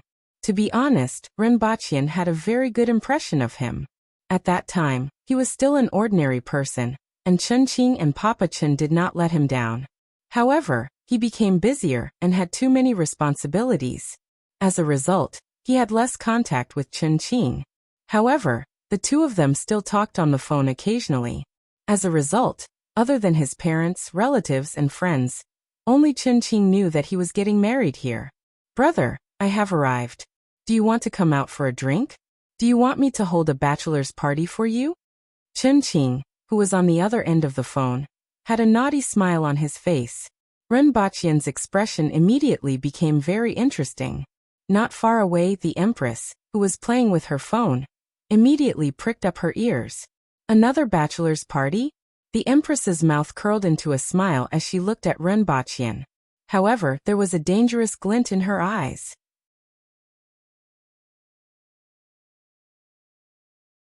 Chapter 862. It's been a while. You seem to have lost some weight. You look even more spirited now. Chen Qing laughed heartily as he welcomed Ren Baqian. Previously, the two of them would occasionally video chat, so she knew about his figure for a period of time. This is. Chen Qing looked at the delicate bespectacled lady behind Ren Baqian and was slightly puzzled. This wasn't a bride. My sister-in-law. Ren Baqian hesitated. The Empress was afraid that Ren Baqian would cause trouble again, so she hired a bodyguard. If I'm not married yet, you must introduce your sister-in-law to me. Chen Qing laughed heartily. Unfortunately, my son is already 10 years old. Let's sit down and talk. Ren Baqian smiled. The two of them sat down. Ren Baqian looked at Xianjia, pointed to the side, and said, "Sit down. Don't stand behind me. It's scary." This was a very quiet bar, and there were not many people around. An old folk song was floating in the bar. It sounded faint, but it had a vicissitudes of life, reminding people of the past. I once dreamed of traveling the world with a sword, but I cancelled my original plan because I was too fat. Hearing these words made one's heart ache. Beer then. Give her a juice. It had been a long time since Ren Baqian drank beer. Chen Qing took a close look at Ren Baqian and sighed. Time really flies. My son is already 10 years old, but you don't seem to have changed much. Is this not a big change? Ren Baqian touched his face and that shiny bald head. He recalled that he used to be a little fresh meat. Time is really a butcher's knife. Come on, you have changed a lot. Looking at your face, there are no signs of aging. Look at me, even my wrinkles have appeared. Chen Qing jokingly scolded. 12 years had passed on Earth, but only 6 years had passed for Ren Baqian. What about Jiangnan? Ren Baqian asked with a smile. I'm at home. I still have to accompany my son to do his homework. I'll come over tomorrow morning. This is too realistic. Ren Baqian was speechless. After that, the two of them chatted for a long time and sighed over the years. In fact, most of the time, it was Chen Qing who was sighing. On the contrary, Ren Baqian didn't feel much about it. After all, it had only been 6 years. Furthermore, during this period of time, there were many things happening one after another. Dayo's various matters, such as the war with Great Xia, the pacification of Tianjing Basin, and the trip to the 60,000 mountains. More importantly, he had just gotten married, unlike Chen Qing, whose son was 10 years old. They didn't catch up for a long time, and Ren Baqian was talking about. Leukemia drugs had long been on the market. Just like the sobriety medicine, they occupied a large share of the market as soon as they were launched, both domestically and abroad. However, there were already imitations of the hangover medicine, and they were also made with green vines. This was something that could not be avoided. Chen's time and time he and he Chen's, said they. The pharmaceutical. Now this pharmaceutical factory and laboratory were very famous in the country. The Chun family had also taken advantage of this opportunity to prosper. It could be said that they had made all kinds of connections, and had long since left the 3 northeastern provinces. Ren Baqian thought for a while and said, I'll give you some herbs and formulas for you to study. The pharmaceutical factory and laboratory could give him 200 to 300 million yuan in dividends every year, which was his biggest source of income besides the interest-free, indefinite loan. Dayo had a lot of drugs with special effects.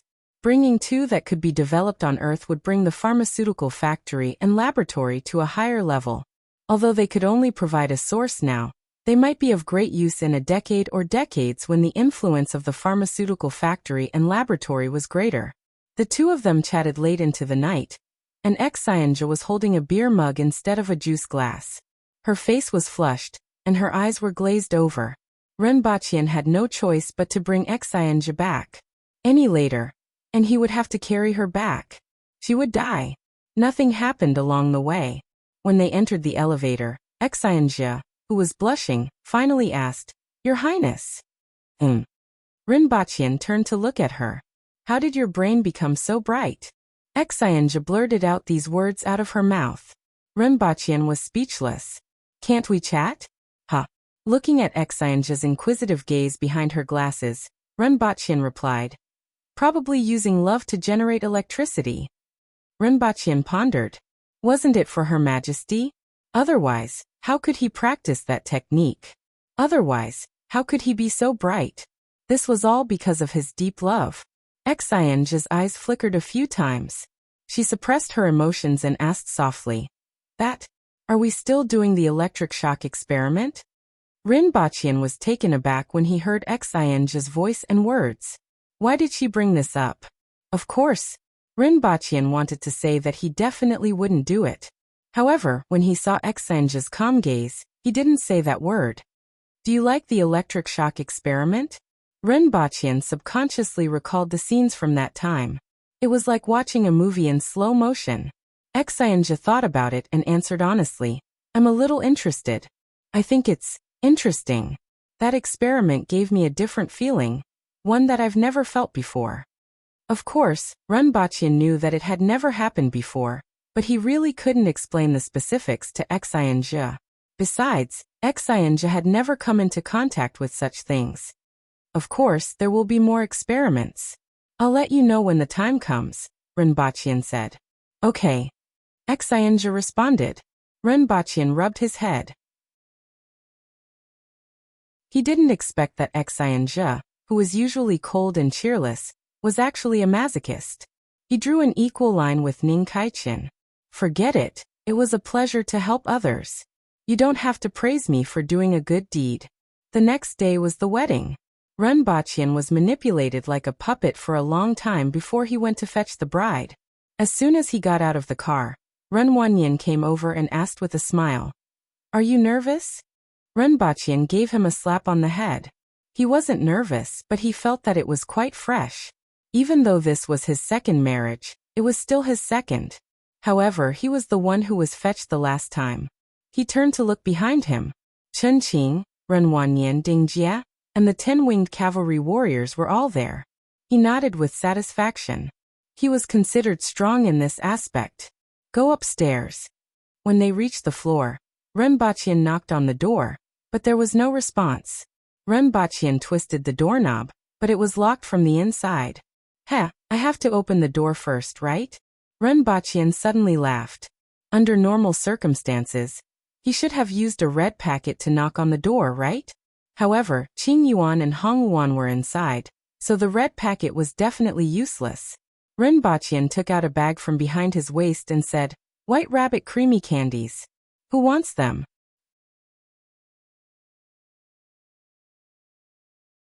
Chapter 863. After Rinpoche shouted, he heard an "ah," followed by another "ah," followed by the sound of bodies colliding. Then there was no more movement. Rinpoche was shocked. Even the white rabbit creamy candy didn't work? Wine chocolate. Who wants it? There was no sound. Rinpoche was finally sure that his ultimate move wasn't going to work today. "What do you want?" Rinpoche shouted at the door. If an ordinary person got married, this place would definitely be used to block red packets. However, the people inside were definitely not playing this game. "Give us a wonderful performance." This voice sounded a little mature and sounded like it was from Jiangnan. Thinking about it, it should be from Jiangnan. Perform what? Crush a rock on the chest? Rinpoche rolled his eyes. This was something he could still try. In fact, an electric drill could also be performed, but he reckoned that no one would dare to watch. "I want to see you drink the water of life without getting drunk." Rinpoche's eyes widened.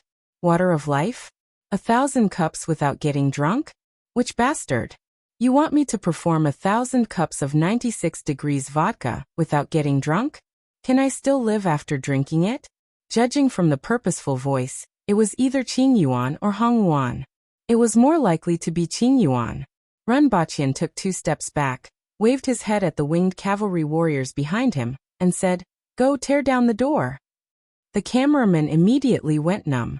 Tear down the door? Tear down the door at a wedding? Or were they wrong? After thinking about it carefully, they still felt that they might have misunderstood. No matter what, there was no need to tear down the door on such a joyous occasion. They had never seen a wedding like this. 10 winged cavalry warriors laughed merrily as they blocked the corridor and formed a circle.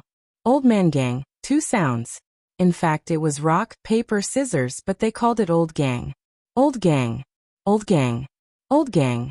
Rinpoche's face twitched a few times. 10 people playing rock, paper, scissors together. Were they trying to guess that it would be next year? At this moment, a miracle happened.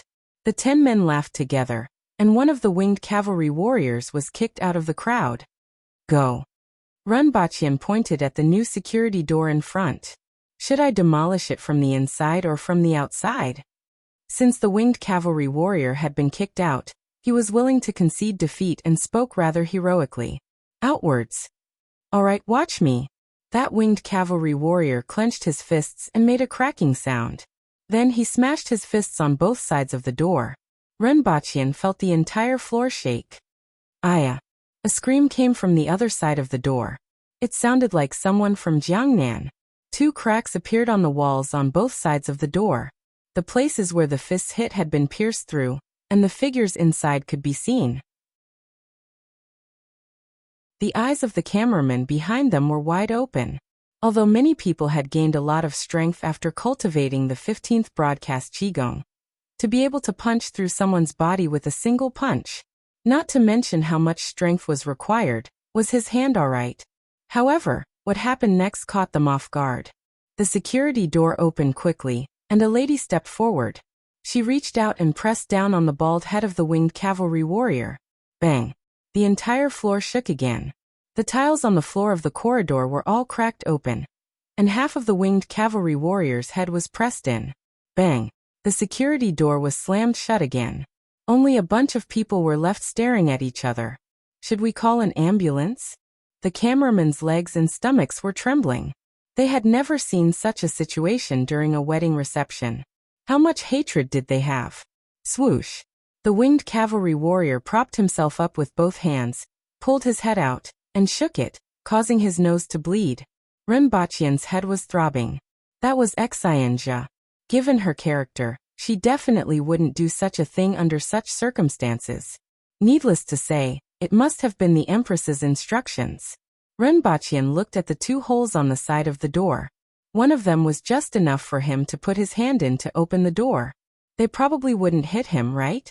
Rinpoche laughed, put his hand in through the hole, and was about to open the door. Then he was slapped on the back of his hand. The sound was loud and clear, as if someone had slapped him hard in the face. It's swollen. Rinpoche stood outside the door with a solemn look on his face. It's swollen, Xianja said from inside. It's really swollen. This was Qing Yuan's voice. Rinpoche silently withdrew his hand. It was indeed swollen like a hoof. It was a familiar formula and smell. Needless to say, it was the Empress. Brother. Renwanyan didn't know whether to laugh or cry. He squeezed past Rinpoche and stuffed a thick stack of red packets into his hand. Then a low voice came from inside. Do you want to open the door? It was Jiangnan's voice. After all, she didn't understand the situation and didn't dare to go overboard. No way.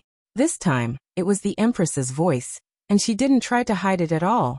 It seemed like using force wouldn't work, and the red packet method wouldn't work either. They still had to use their wits. Tell me, what do you want? Draw a line. Don't mention the water of life. Do you dare to let me drink it? Rinpoche said. We dare. Forget it. Let's not talk about the water of life. It's not easy for us to get married, and it's not easy for everyone. Let's do something practical. It's already the 2nd time. Cough, that time it was just the 2 of us and no one else. It was our first marriage, so let's talk properly. Can't we have a chat? Rinpoche coughed dryly. Chen Qing, Renwanyan, and the rest of the cameramen were all embarrassed. How could they film the process of picking up the bride for others to see? Now, the wedding planner had already started to suspect that they were here to cause trouble. Renbaqian glared at Chen Qing fiercely. Based on this tormenting method, it must have been Jiang Nan who suggested it first, and then the Empress was moved. Otherwise, the Empress definitely wouldn't know about these messy things. Why don't I sing a wet song for all of you? Renbaqian decided to choose a less difficult one. Bright moonlight in front of the bed, 2 pairs of shoes on the floor. How fitting would that be? Let's rehearse our lines. You have to rehearse everyone's lines. If we are satisfied, open the door. Jiang Nan's voice sounded. Renbaqian glared at Chen Qing again. Jiang Nan should be 35 or 36 years old now. Why didn't she look dignified at all? Okay. Renbaqian's face was full of concentration as he waited to see what kind of tricks they were up to. Shall we begin?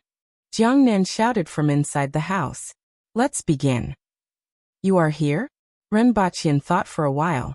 What did these 3 words mean? Then he probed. I am here. You shouldn't have come.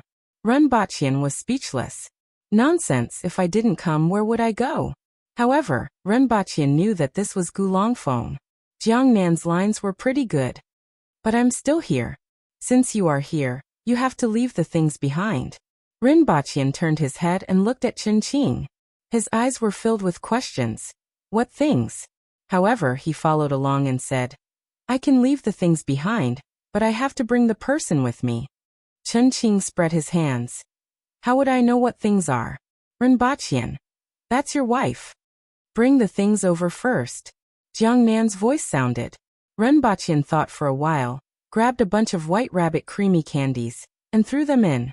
Something's not right. Renbaqian took a stack of red packets from Renwanyan and stuffed them in. It's still not right. Renbaqian was about to go crazy. God knows what they want. Leave the 6 flavor Rehmannia pills behind. Renbaqian almost vomited blood. Where am I going to get the 6 flavor Rehmannia pills for you? Furthermore, who would bring a box of 6 flavor Rehmannia pills to a wedding? Jiang Nan's laughter could be heard from inside the house. Change the person. Change the person. Let's just say that he is too much. This time, it was a voice that was pinching its throat. Orioles, swallows, green, red, everywhere is harmonious and harmonious. Your Highness, you can pass by matching the second half of the couplet. Renbaqian felt that it sounded familiar. He turned his head to look at the people behind him, and saw that they were all at a loss. Renbaqian slapped his head. It was fine if he couldn't remember. After all, he was a famous teacher in a mountain village. How could he be stumped by this?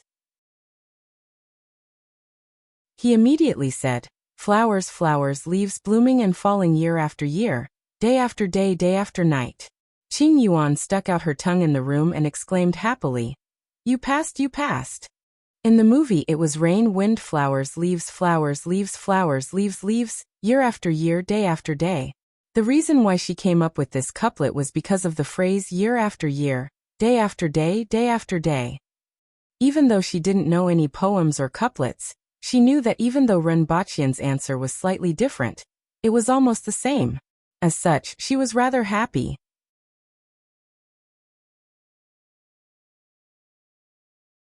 Chapter 864. What happened next was relatively simple. Hong Wan still used the same couplet as Qing Yuan, and found one with a good meaning. Xianzhi gave up. Given her character, she couldn't think of anything. Give me a bag of sweets, and I'll open the door for you now. Lin Qiaola's voice had just left her mouth when she heard the sound of bodies colliding with each other. Lin Qiaola stopped moving again. It seems that I'm the only one left. I'll be impolite then. A coquettish voice was heard. Although it sounded weird, that voice was enough to make people forget the content of her words. Except for Renbaqian. If I say something difficult, Her Majesty will definitely blame me. I've heard people say that sometimes, the ears are more important than the eyes. Many things can be heard with the ears than seen with the eyes. Especially those that can't be seen with the eyes. There's a saying called the voice of the heart. What can you hear, Your Highness? Although it was the Empress and the Prince in the room, the others didn't think much about it. Perhaps her nickname was Bai Xia? Someone wants to eat sweets so much that she's going crazy. Renbaqian laughed. The room was filled with laughter again. It's a trick. Why don't you try to guess what the most important person today is thinking? Ning Saichen's coquettish voice was heard again. Cough cough. Ren Baqian pinched his throat and softly imitated the Empress's voice. Why is she so long-winded? I'll behead her when I get back. Your Highness is joking again. However, I'll leave the last question to the most important person today. Ning Kaichen chuckled. It was finally the most critical moment. A faint female voice rang out in the room. In this world, everything has a date on it. Sardines expire, canned meat expires, and even plastic wrap expires. In this world, what else won't expire? Hearing this voice, Ren Baqian could imagine the Empress sitting in her room with a calm face as she said these words indifferently. Ren Baqian raised his eyebrows. That's why I hate Wang Jiawei. He always said some pretentious things when he had nothing better to do. However, he still had to deal with it. Ren Baqian lowered his voice and said gently, everything will expire, but the memories in your mind won't. We agreed on a lifetime. A day less, a minute less, and a second less doesn't count as a lifetime. The room fell silent. Open the door, the Empress said calmly. Ren Baqian could finally heave a sigh of relief. He turned his head to look behind him and saw Chen Qing and Ren Wanyan giving him a thumbs up. The door finally opened. At first glance, he saw a row of 10-winged cavalry warriors standing in the room with sinister smiles on their faces. It was actually a smile, but to the others, it looked like a sinister grin. Ren Baqian entered the house and took a glance. Finally, he saw the girl who wanted to eat candy but couldn't. She was lying flat on the ground and looked like a corpse. He reckoned that she had been knocked unconscious. Ning Kaichen and Jiang Nan were sitting on the sofa with smiles on their faces. When he reached the inner room, he finally saw the Empress sitting in front of the dressing table. She was wearing a dragon and phoenix gown that was mainly gold and red. It was even more gorgeous than the one she wore in Dayo. Her hair was coiled into a bun at the back of her head and adorned with some gold ornaments. Her skin was fair, her lips were red like fire, and her eyebrows were slightly curved. They were not as straight as before and looked much gentler. She just sat there, pursed her lips and looked at him. Her eyes were as clear and sparkling as a lake. Ren Baqian felt that he was probably going to have kidney deficiency again. Well, he was still weak now and would need at least 10 days to recover. What are you thinking about? The Empress couldn't help but ask when she saw Ren Baqian standing at the door and looking at her. I'm thinking of doing my best until my last breath. Ren Baqian's expression was very serious, his tone was very serious, and so was his content. However, the Empress blushed after hearing it and wanted to spit at him. After receiving the bride, the rest would be easy. They waited in the room for the time to come before going to the bridal chamber, and then to the hotel. As for the cameramen, they were staring at each other. At first, it was better outside the door, but once they entered the room, the atmosphere immediately turned cold. The bride and groom were silent and whispered from time to time while the others were in a daze. How were they going to take pictures like this? They wanted to lighten up the atmosphere, but when they saw the 20 scarred men around them, they couldn't say anything. However, this was what they were doing. If they didn't take some shots, how were they going to answer to their superiors? A few of them were sweating profusely. Ahem, shouldn't it be livelier? A man from a wedding plucked up his courage and asked. The 20-winged cavalry warriors immediately turned their eyes to him. They felt that it was more appropriate to use the word head as a measure. We can't take pictures like this. We didn't prepare any wine, so we can't have a good time. One of the winged cavalry warriors said regretfully. Yeah. Why didn't you prepare wine? I heard that it was prepared, but it's not here.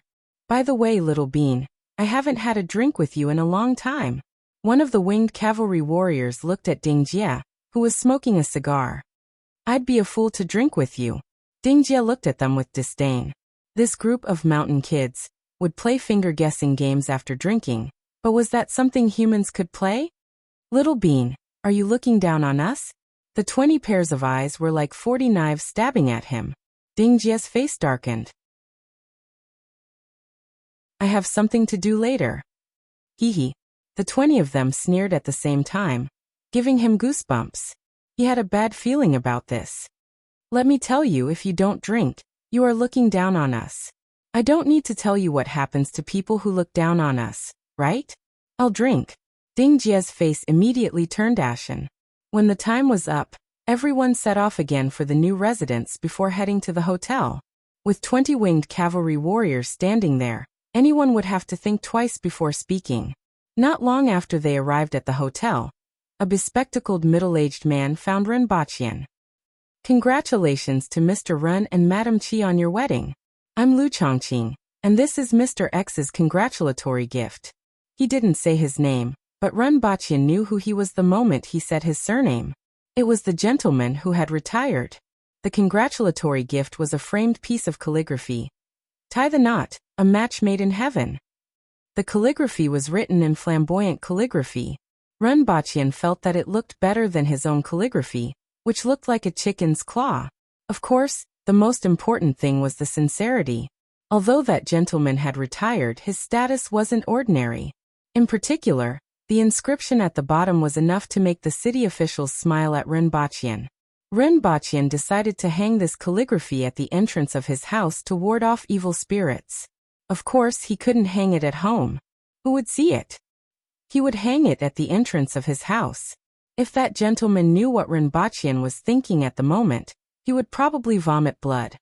In addition, there's also this. The middle-aged man handed over a red packet with the words "Double Happiness" written on it. You're too kind. Ren Baqian immediately laughed. Could it be a gift money? He took it and knew that it was as he had expected. He poured out the contents, and the 3 golden words on the red surface were reflected in Ren Baqian's eyes. Marriage certificate. Ren Baqian almost vomited blood. That gentleman specially asked someone to give him this thing?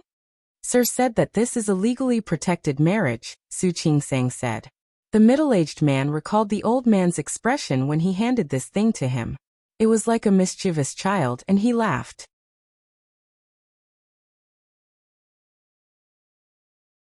Chapter 865.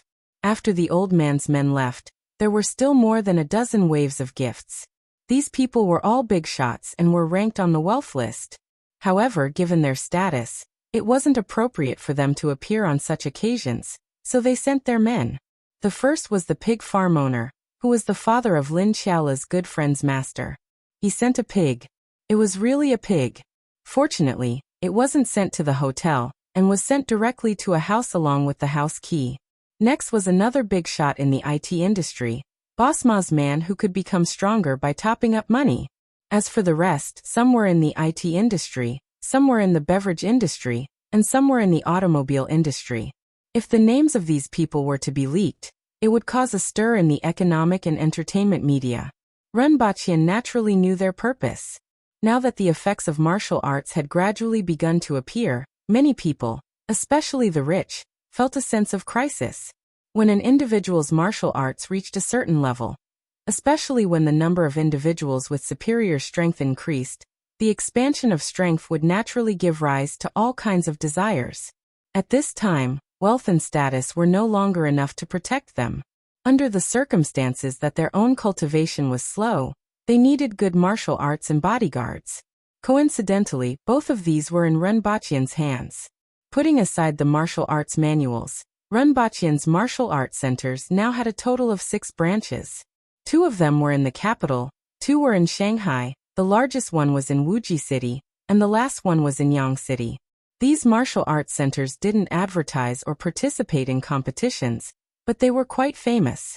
In particular, they didn't advertise, which made the martial arts centers even more mysterious in the eyes of many people. This fame mainly came from the occasional videos that were secretly filmed and posted online, allowing people to get a glimpse of the tip of the iceberg of this Daeyo martial arts center. However, those who had sources of information knew that the real experts were in this martial arts center, in addition to a group of people in the hands of the nation. At present, there were more than 340 inner disciples in the martial arts center, and all of them were at least at the man-will level. There were more than 20 core disciples, and all of them had hopes of reaching the earth-will level in 5 to 10 years. One had to know that Earth didn't have the treasures of the other world. To be able to reach the earth-will level in such a short period of time was already considered amazing. In the other world, those who cultivated from a young age and reached the earth-will level before the age of 20 were already quite famous. On the other hand, if one were to attain the Earth will level within a decade on Earth, he would definitely be a genius among geniuses in that world, and would have the hope of advancing to the spirit will level in the future. Within 10 years, these core disciples would probably grow into the world's top martial artists. As for those inner disciples, they would also become overlords. Not to mention their future, just their strength alone was enough to make those tycoons drool. Under such circumstances, Ren Baqian, the person behind the martial arts center, was much more famous in some circles than he had imagined. Especially after many people tried to recruit disciples from the dojo and failed. This was because all the inner disciples of the dojos knew that the dojos required points to exchange for resources and subsequent cultivation techniques. Assigning missions was one of the most important ways to earn points. Moreover, not only did they not have to pay tuition fees, but the dojo would also give them an allowance. Although it was not enough to make them rich, it was enough for them to have enough food and clothing. Under such circumstances, unless it was a disciple who had encountered an accident, how else could they recruit him? During this period of time, there were also dozens of wild manual experts in China. After all, the population base was still there, and there was no shortage of geniuses in this world. However, when they were recruiting those practitioners, they would flatly reject them if they met practitioners who had come into contact with the dojos. Even when they had negotiated with those practitioners, they would often be intercepted by the dojos. The reason was very simple: resources. Although they were rich, the dojos had resources that they didn't. One of the most important resources was advanced cultivation techniques, which they couldn't provide no matter how much money they had. How many of those talented and outstanding people were willing to be mediocre and cut off the possibility of advancing further? Therefore, during the initial stages of this revolution, the high-end forces were in the hands of two forces. One was the country, and the other was the Dayo dojos. This would be the case for a foreseeable long period of time. Under such circumstances, Ren Baqian's name naturally spread far and wide.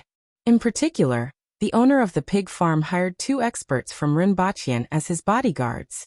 If it wasn't for the fact that Ren Baqian's wedding was relatively low-key and few people heard about it, there would have been many more people who came to send gifts.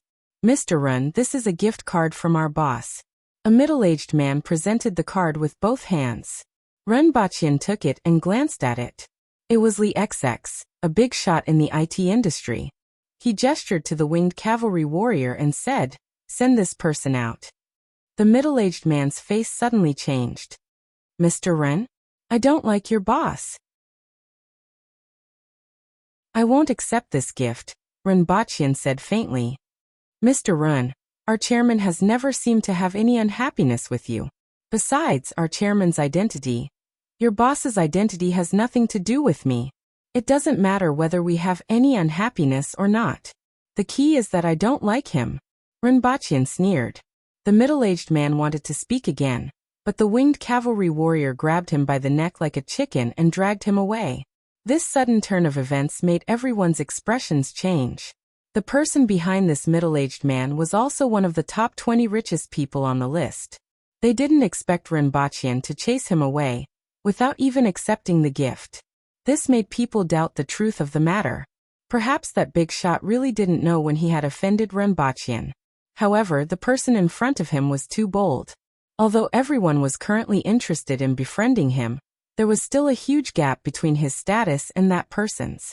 With this small prelude, many people secretly paid attention to this corner. The expressions of the remaining people changed a few times. They were really afraid of being thrown out like that person just now.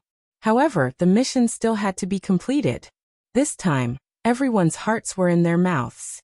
Ren Baqian accepted the gifts from the first 2 people with a faint smile and even said, "Thank your boss on my behalf. I will definitely visit him in the future." However, when it came to the third person, Ren Baqian directly threw the gift back. "This person, please leave as well." That person's expression suddenly changed. The people who had previously given gifts immediately showed expressions of schadenfreude. "Mr. Ren, can I ask why?" That person wanted to die. "Why? I don't like your boss Yang, and I don't like your company either." Ren Baqian still had a calm look on his face as he spoke. Mr. Run, are you serious? That person couldn't help but ask. Run Baqian revealed a kind smile, but it gave others the impression that he was a giant bear bearing its fangs. Everyone else thought that he was lying. After all, no one would offend two famous people in the country just because they didn't like them. Moreover, he directly fell out with them when they gave him gifts. Normal people wouldn't do that. However, Ren Baqian was really speaking the truth this time. One of them was a big shot in the IT industry, while the other was a big shot in the real estate industry. In particular, the latter family was one of the top 10 richest families in the country. Their status was indeed extraordinary, and their influence was indeed not small.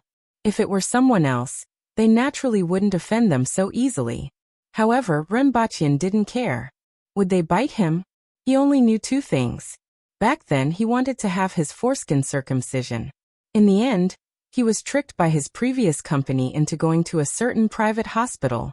Let's not talk about the rest. In any case, it was not a good memory. Ever since the latter moved into his hometown, he couldn't afford to buy a house.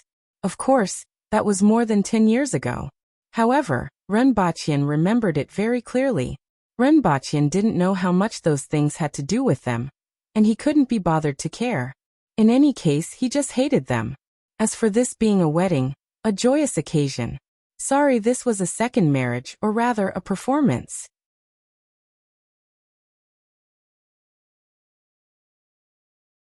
Chapter 866. Bang. Along with the shattering of the glass, an angry voice said, "He's too much. I had the intention to befriend him, but he chased me away?" An old man stood up from his chair and spun around, still feeling resentful. A middle-aged man in his 40s sat on the sofa and asked, "Do you have any grudges with him?" "What grudges could I have with him? That's strange.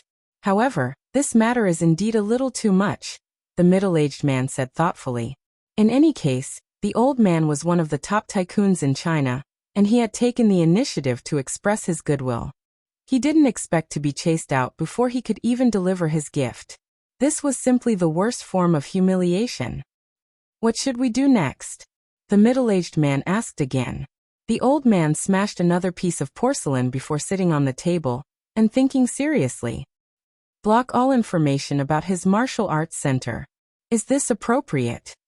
Since he has already expressed his hostility, what's the use of tolerating him? However, this won't affect him much. The old man frowned. That person had a deep relationship with the nation and couldn't be offended. Furthermore, he had a large number of experts under him. Putting everything else aside, the other party was a master himself, and he was still carrying a wanted order from the US. Anyone who knew about what he had done back then would be terrified.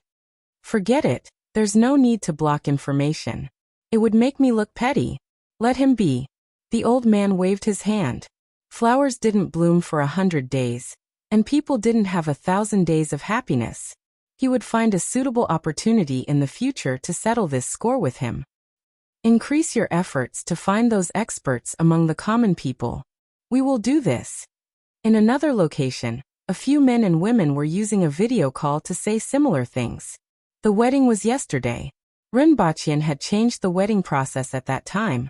There wasn't anything that made the Empress uncomfortable, and everything that followed went very smoothly. Only when it came to serving tea did the Empress behave cautiously like an ordinary girl in front of her parents-in-law. The situation was almost reversed. It couldn't be helped since the Empress's aura wasn't something that ordinary people could withstand. People in high positions wouldn't look like ordinary people even if they changed into ordinary clothes. Moreover, the Empress was one of the few experts in the world. How many people in Dayo would gladly accept the offer of tea? Fortunately, it was completed smoothly and could be considered an explanation to his parents. At this moment, Ren Baqian was leaning against the railing on the second floor. This was a duplex house. The area was not big, about 300 square meters. After entering the door, there was a 6-meter-tall living room that was connected from top to bottom, and looked unusually bright. On one side of the living room was a row of windows from top to bottom, allowing the sun to shine in unscrupulously. The room was decorated in a simple European style. Many elderly people like this kind of clean and tidy style with white and warm colors. Get someone to contact a hospital in Thailand and get the best doctors to perform the surgery, Ren Baqian said faintly as he leaned against the fence. What kind of surgery? Ren Wanyan was slightly puzzled. Wasn't China better than Thailand in this aspect? Sex change surgery. After Ren Baqian finished speaking, Ren Wanyan looked at him in horror. It was not that he knew how to perform surgery, but he did not know who he was going to perform this kind of surgery on. This was simply too ruthless. Were you the devil? There, that's him. Ren Baqian raised his chin slightly. You've met her before, Ning Kaichen. She wants to become a man? Ren Wanyan's tone was a little strange and full of regret. He had seen Ning Kaichen a few times over the past 2 days, and this misty and charming woman had left a deep impression on him. After knowing that there was really nothing going on between her and his brother, he had some small calculations in his mind. After hearing Ren Baqian's words, he felt a little regretful that such a beautiful and bewitching woman was actually gay. It was such a pity. However, being gay wasn't unacceptable. If he married her and she brought back a girlfriend to occupy his home, he would naturally be angry. However, as time went on, both of them were pregnant with his child. It wasn't impossible for him to take over. He wants to become a woman. Ren Baqian smirked. Ren Wanyan was confused. Ha! What did you say, brother? Ren Baqian crossed his arms and smiled. He wants to become a woman. Ren Wanyan pointed at Ning Kaichen below with a puzzled look. Ren Baqian nodded gently and said, yes, he's a man. In the future, Ning Kaichen would be stationed on Earth, and Ren Wanyan and Ding Jie would often deal with him. Ren Baqian had a headache dealing with Ning Kaichen's seductive charm. Now that he was still a man, many people were moved.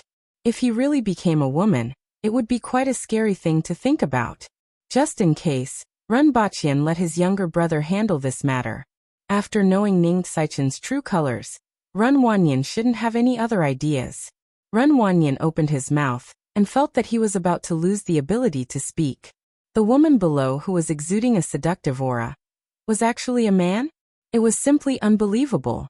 Ren Baqian called Ning Kaichen over and pointed to Ren Wanyan beside him. He will find you the best doctor and help you become a real woman. Then I shall thank you in advance. Ning Kaichen pursed her lips and smiled. Her eyes shone, causing Ren Wanyan's heartbeat to accelerate by 50%.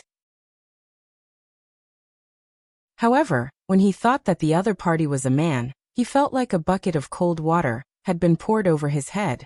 After letting Ren Wanyan leave, Ren Baqian said to Ning Kaichen, after a few days, you should have realized that this is a completely different world from Dayo, Great Xia, and the Yun Nation. I didn't expect such a magical thing to exist in this world. Ning Kaichen sighed. If she hadn't been brought here by Ren Baqian, how could she have known that there was such a world, and that Ren Baqian actually came from here?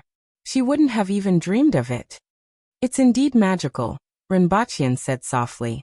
Up until now, he still didn't know how he got to that world. Even the Empress couldn't figure it out. She only knew that the space around her fluctuated, and she was able to travel to another world. However, she still had no clue what caused it and how it was done. After you become a woman, you will rest for a period of time. Wanyan will arrange a place for you to stay. You should also use this time to understand more about this world. I will have a mission for you later. Your Highness, aren't you afraid that I will run away? Ning Kaichen smiled. Where can you run to in such a big world? Ren Baqian didn't care at all. As long as it was in this world, there was no one who couldn't be killed. Not to mention the Empress, just Lin Xiaola alone was unstoppable. Besides, no one except him could take out the materials for the sword nurturing pool. He wasn't worried at all. Such a big world. Ning Kaichen chewed on these words and then exclaimed, Your Highness is so bold. Ren Baqian waved his hand and said, This world is very big, but also very small. You will know after staying here for a while. What does Your Highness want me to do? There's no harm in telling you first. Investigate and capture some people and then hand them over to me, Ren Baqian said. It won't be difficult for you. However, you have to remember that there are legal constraints in this world. The constraints and control are much stronger than in Great Xia. So you have to be careful. I understand. Ning Kaichen nodded. He didn't mind this kind of thing. Rinpoche felt a little relieved. He had finally taken this step. After Ning Kaichen understood this world, the next thing to do was to find some suitable scholars, and then kidnap them to Dayo.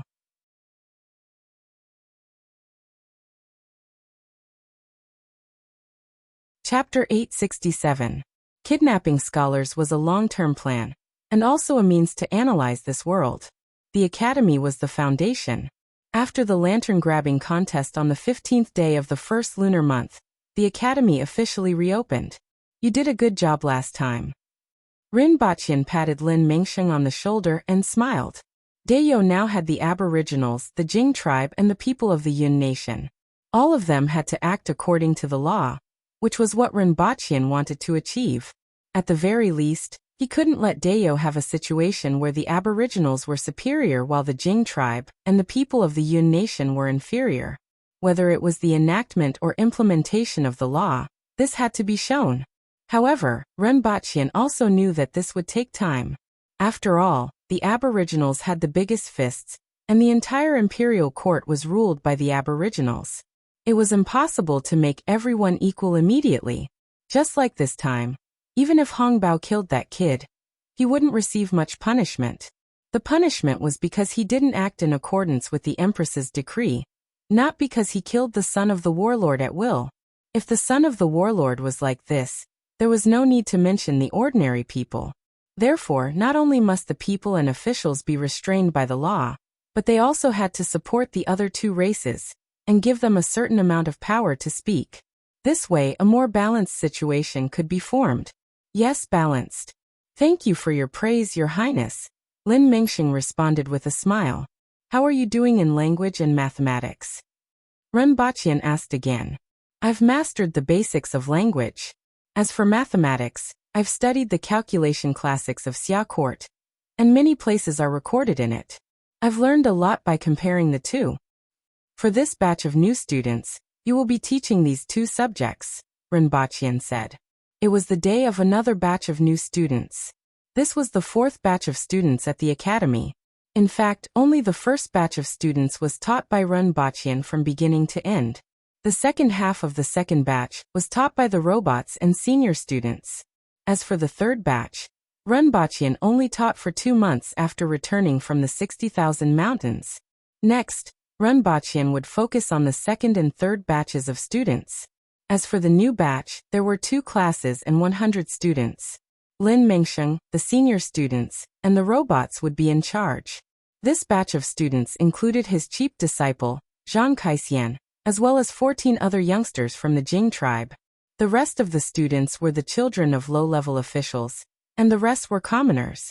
I will definitely do my best, Lin Mingsheng immediately said with a straight face. Rinpoche nodded.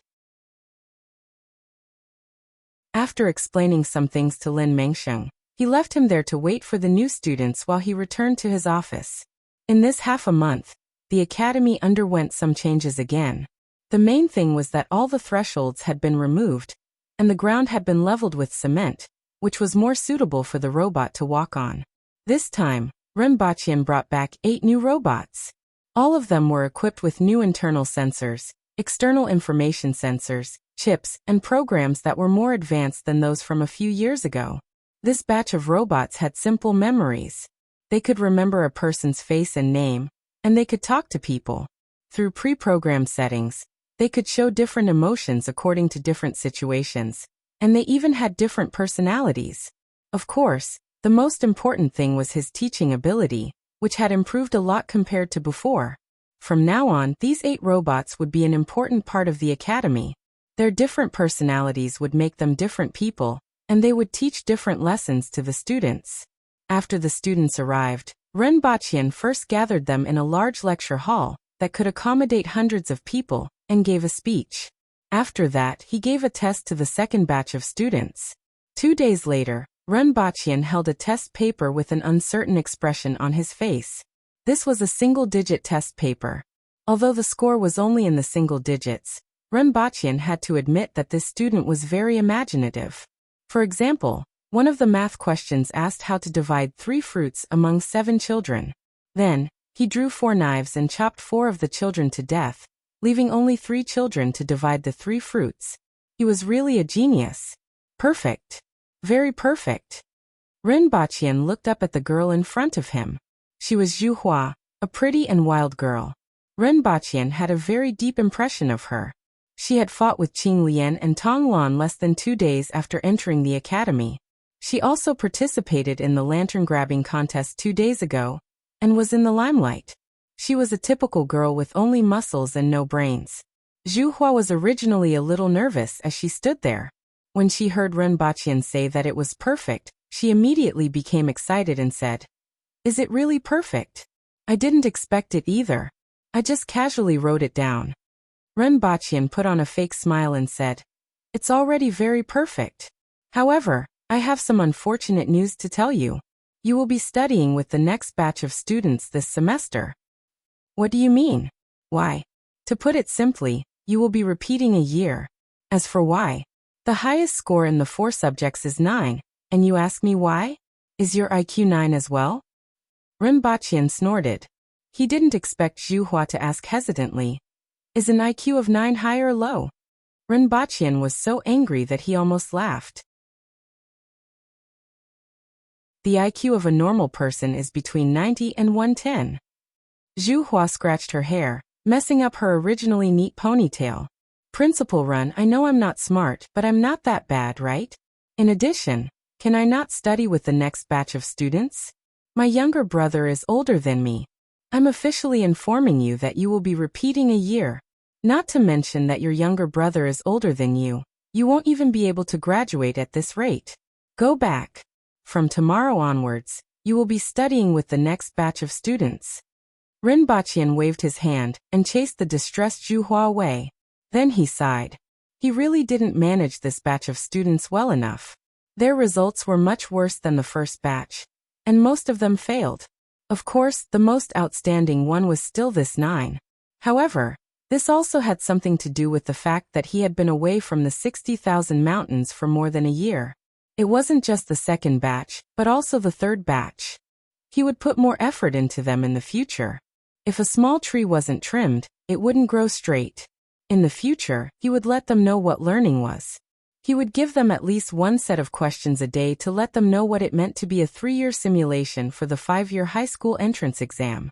Papermaking wasn't difficult, and Ren Baqian had already created it long ago. However, the demand was small, so he hadn't expanded the production. After that day, Ren Baqian ordered the production to be expanded. Similarly, movable type printing was not a difficult thing to do. It only took a week to complete. They even specially built a small printing plant outside the city to be responsible for printing test papers and some books at the same time. A week later, every day, the students would see stacks of test papers being sent to the school and distributed to everyone. For a time, the faces of the second and third batches of students changed when they talked about the questions. When the 4th batch of students saw the treatment of the previous 2 batches of students, they shivered and started to worry about their future. While gloating, the first batch of students also began to revise spontaneously. This was because Ren Baqian had already set his sights on them.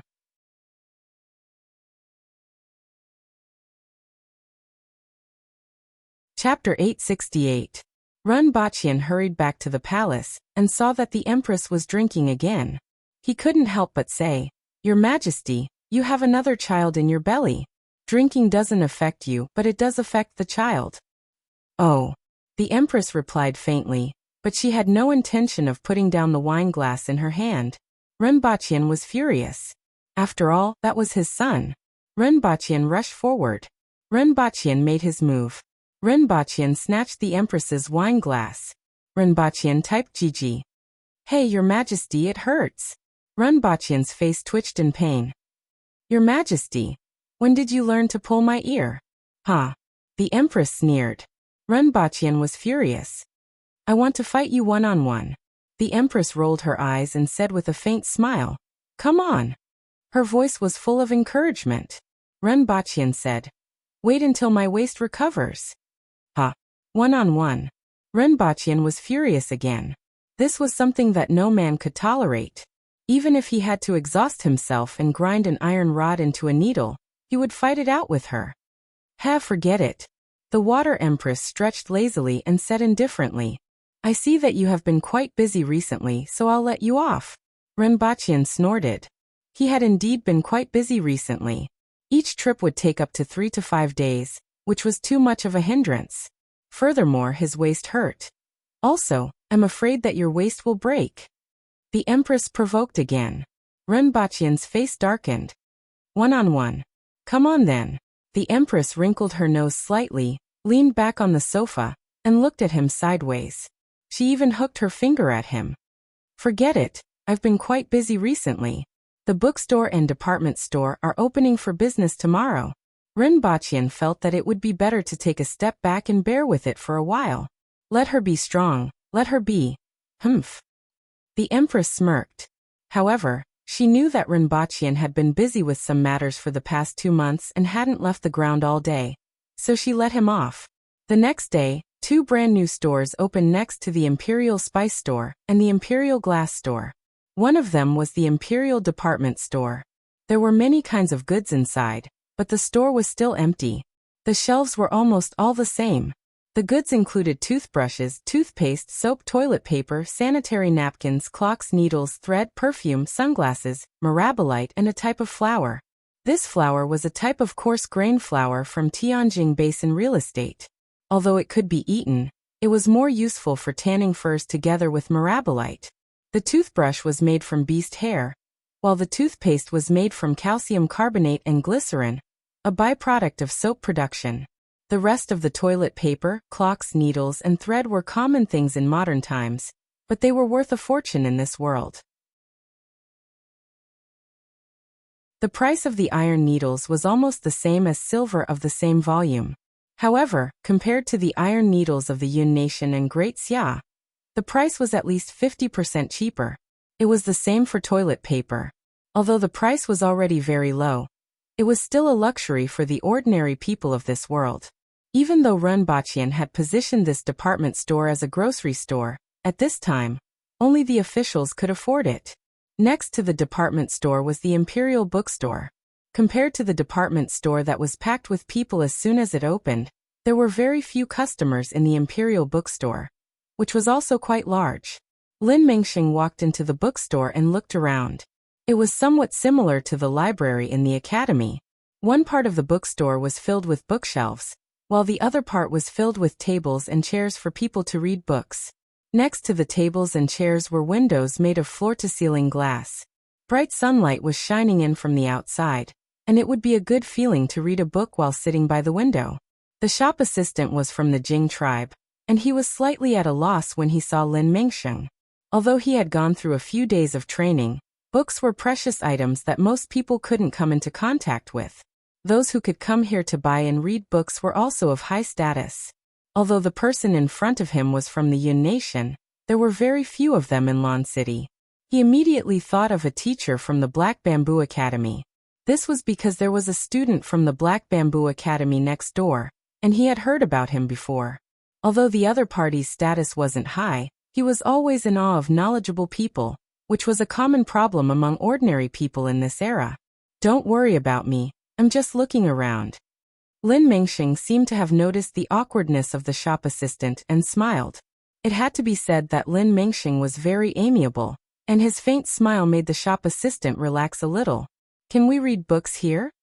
Lin Mengxing asked as he pointed to the tables and chairs by the window.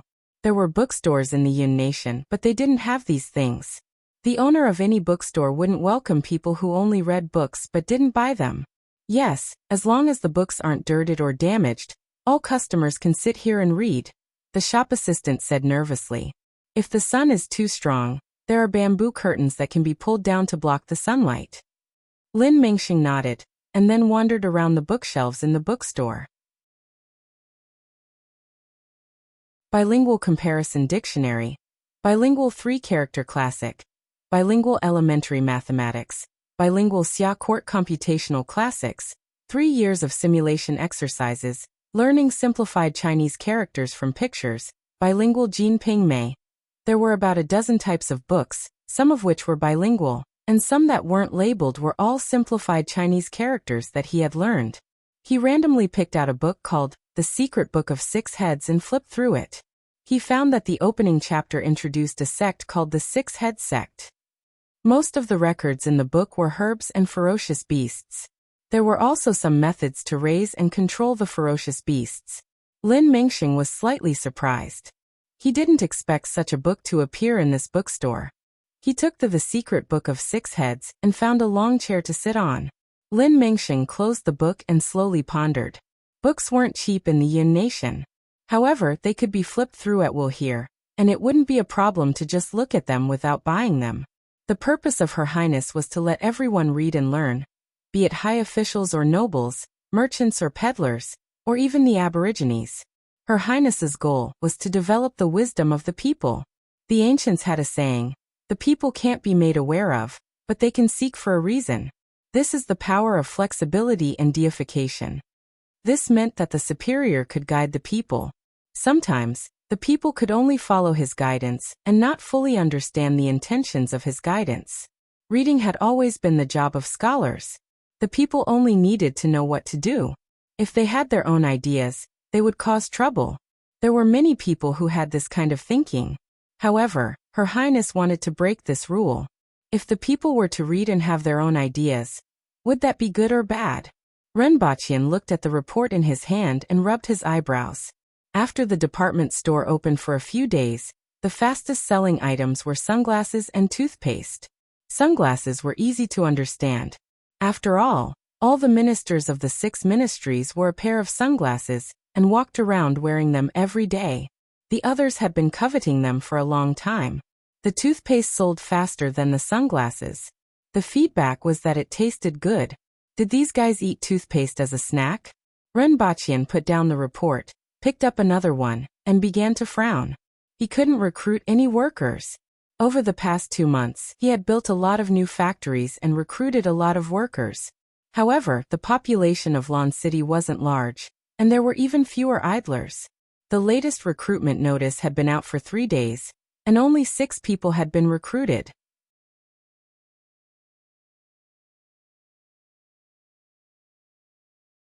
Chapter 869.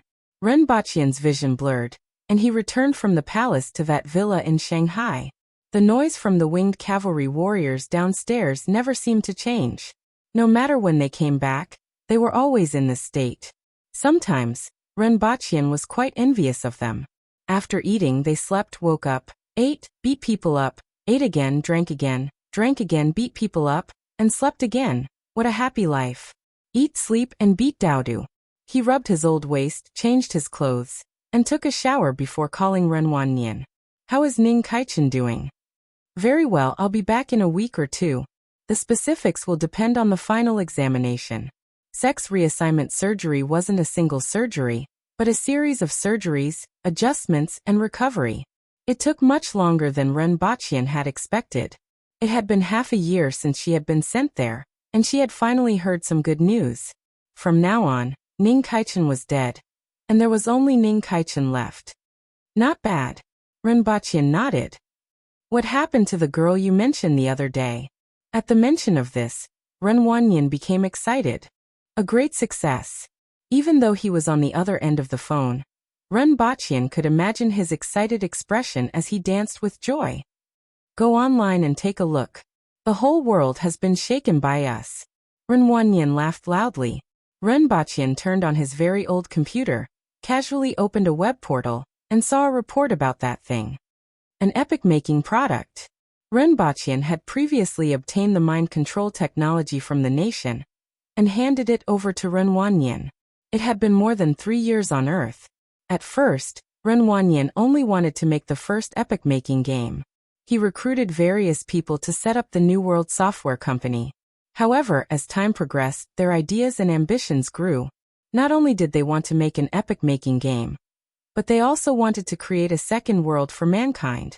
In this period where the emergence of martial arts had caused changes in society, this product had a great effect on alleviating the pressure on the government. It allowed many energetic people to put their excess energy into the game, so the country strongly supported it. Because of this, The game that was originally planned to be released in 2 years had yet to be completed after more than 3 years. Although this project was a bottomless pit that burned money, Ren Bachyan didn't mind. After all, he was different from others. He had the great interest-free loan method. Putting aside his connections, it would be easy to get a loan for this world-changing project. However, it was also a waste to keep this technology in their hands and never see the light of day. At the same time, some domestic and foreign companies and media also found out some news, which increased the pressure on this young company. At this time, someone proposed a new idea. It was to use this technology to create another game or virtual experience. It allowed people to experience all kinds of products on the e-commerce platform without leaving their homes. They could experience the pros and cons of each product before making a purchase. Mind control technology not only included the transmission of brainwaves, but also the reception and feedback. A head-mounted device could allow people to directly experience the vast sea of products on the internet, and they could also get a more realistic feeling. For example, the effect of clothes and shoes on the back, whether they were comfortable, and even simulated the environment to get the effects of some common environments, such as windproof, waterproof, warm, and so on. Think about it. If a northerner bought a pair of winter boots, but the boots were designed for the southern weather, they would freeze within 2 minutes of wearing them. This situation would never happen again. Some products used all kinds of data to illustrate how good the product was, only to find that it fell far short of expectations after getting it. This situation would also never happen again. For example, the size of the product was too big or too small. Nowadays, most people bought products through the internet. They only saw the product in pictures and then bought it. There were too many unsatisfactory situations. However, this product from New World Software could change the situation. Ren Wanyan and the company's staff spent a year on it. They worked with e-commerce platforms and some e-commerce companies to collect all kinds of data. This time, they launched the results, which included the products of hundreds of businesses. It was named Life. The name was very low, but once it was launched, it shocked the whole world. There were all kinds of praises on the internet. It was conceivable that the sales of the businesses that had previously worked with them would increase significantly. Those who had previously refused to provide data and products would probably regret it now. In the future, anyone who wanted to buy a product would mostly use this simulation software to experience the product before deciding whether to buy it or not. Products without data in this simulation software would definitely receive a cold reception in the market. It would even reach the point where when new products were launched in the future, they would take the initiative to ask New World Software to input data into it. This would also be the source of huge profits in the future. Not to mention, this product had huge potential to be expanded in the future. For example, housing design, renovation design, clothing design, and new product development. There were too many functions that could be expanded into it. It could be said that with this product alone, New World Software had become one of the most eye-catching companies in the whole world. What attracted more attention was that through this simulation software and the virtual control helmet, the whole world was guessing how far virtual games and products in the virtual world were from them. Technically, it was completely achievable. It could even be said that life was a virtual world with limited functions. Ren Bachyan was satisfied after browsing the information on the internet.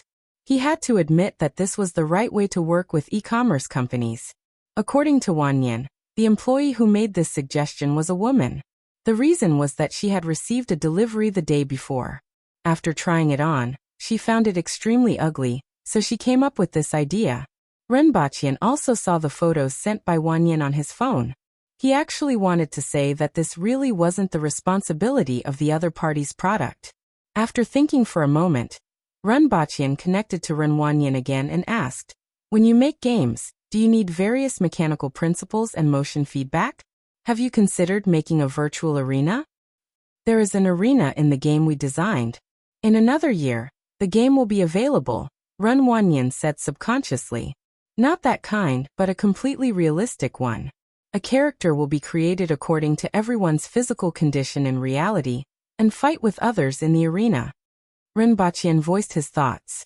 With the popularization of the body-nourishing technique, more and more ordinary people will have all kinds of conflicts because of their gradually increasing strength. Some of the conflicts are due to the expansion of their strength after mastering it. Another reason is that they don't know where they stand and can't understand the strength they have.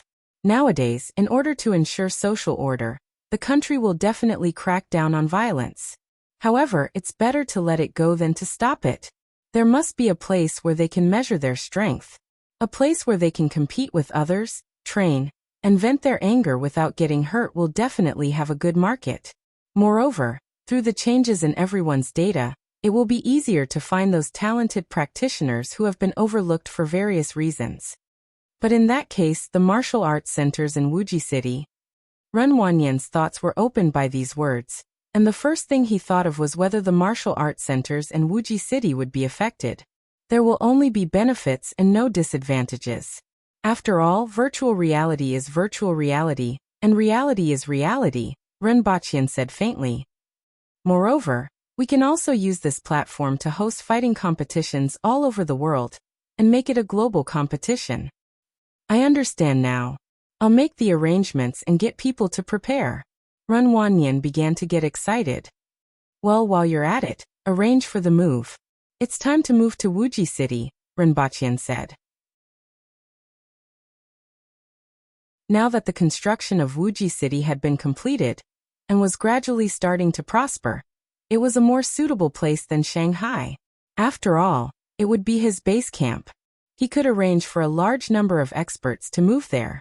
After making all the arrangements, Ren Baqian sat in a chair and spaced out for a while. Suddenly, he heard the noise of the winged cavalry warriors downstairs.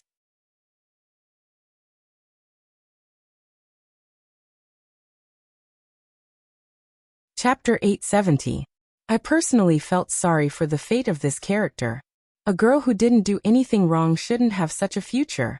However, a novel is a novel, and a personal opinion is a personal opinion. In fact, I already had an idea about the future of this character, but after thinking about it carefully, I couldn't make up my mind about the ending of this character. First of all, forget about the motorcycle gang. The Empress is my biological daughter. Now there were 3 choices. First, accept her. She definitely wouldn't have a public identity and wouldn't let the Empress know. Her identity wasn't very glorious, and her future wasn't very bright either. However, it was relatively a better choice. At least there would be someone watching her until she grew old, and she would also have children. At least she wouldn't have nothing. Second, commit suicide. For such a character, committing suicide might be a good ending. However, the Empress would definitely be affected. This character was the Empress of Earth. Third, be killed by the Empress. The Empress would break through. The Empress is pregnant, and the consequences of this choice are unknown. I haven't thought about it yet. Fourth, grow. Give this character room to grow. According to a hidden setting in this book, the fate of the same person in all parallel worlds would have a maximum value. If the fate of the person in one world was high, the fate of the person in another world would be low. If both the Empress and Qi Jiayu had high fate, the fate of the person in the other world would be very low. Of course, this didn't matter, as the person in the other world wouldn't appear. However, in the later stages when she grew up, both the Empress and Ren Baqian would be affected. Alright, let the readers vote for these 4 choices. You can leave a comment at the bottom of this chapter, or you can like the votes of others. There won't be any plot involving her in these 2 days. I will decide her future based on the results of the votes. By the way, many people think that the protagonist and the author are similar in many aspects. Many people think that Ren Baqian's worldview is my worldview, but most of the time, it isn't. Don't forget that the protagonist of my previous book was the abbot. His personality and worldview were completely opposite from Ren Baqian's, from the beginning to the end. I like to let the style of the protagonist change according to his personality and experiences. I can't rule out some of the details, but in general, it's like this. Personally, I prefer this.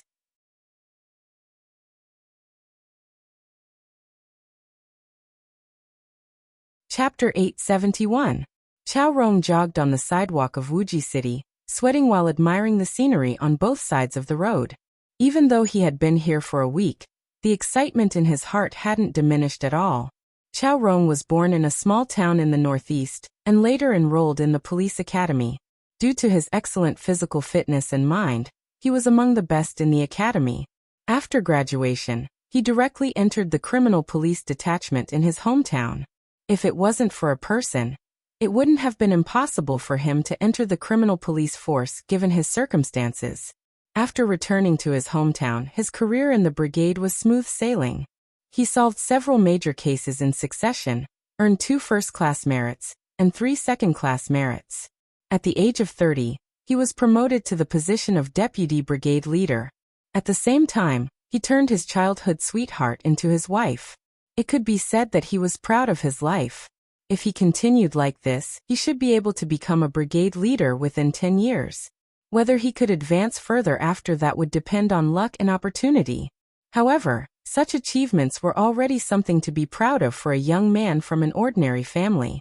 However, 4 years ago he was selected to undergo training in the province, which changed everything. At first, he didn't pay much attention to that training.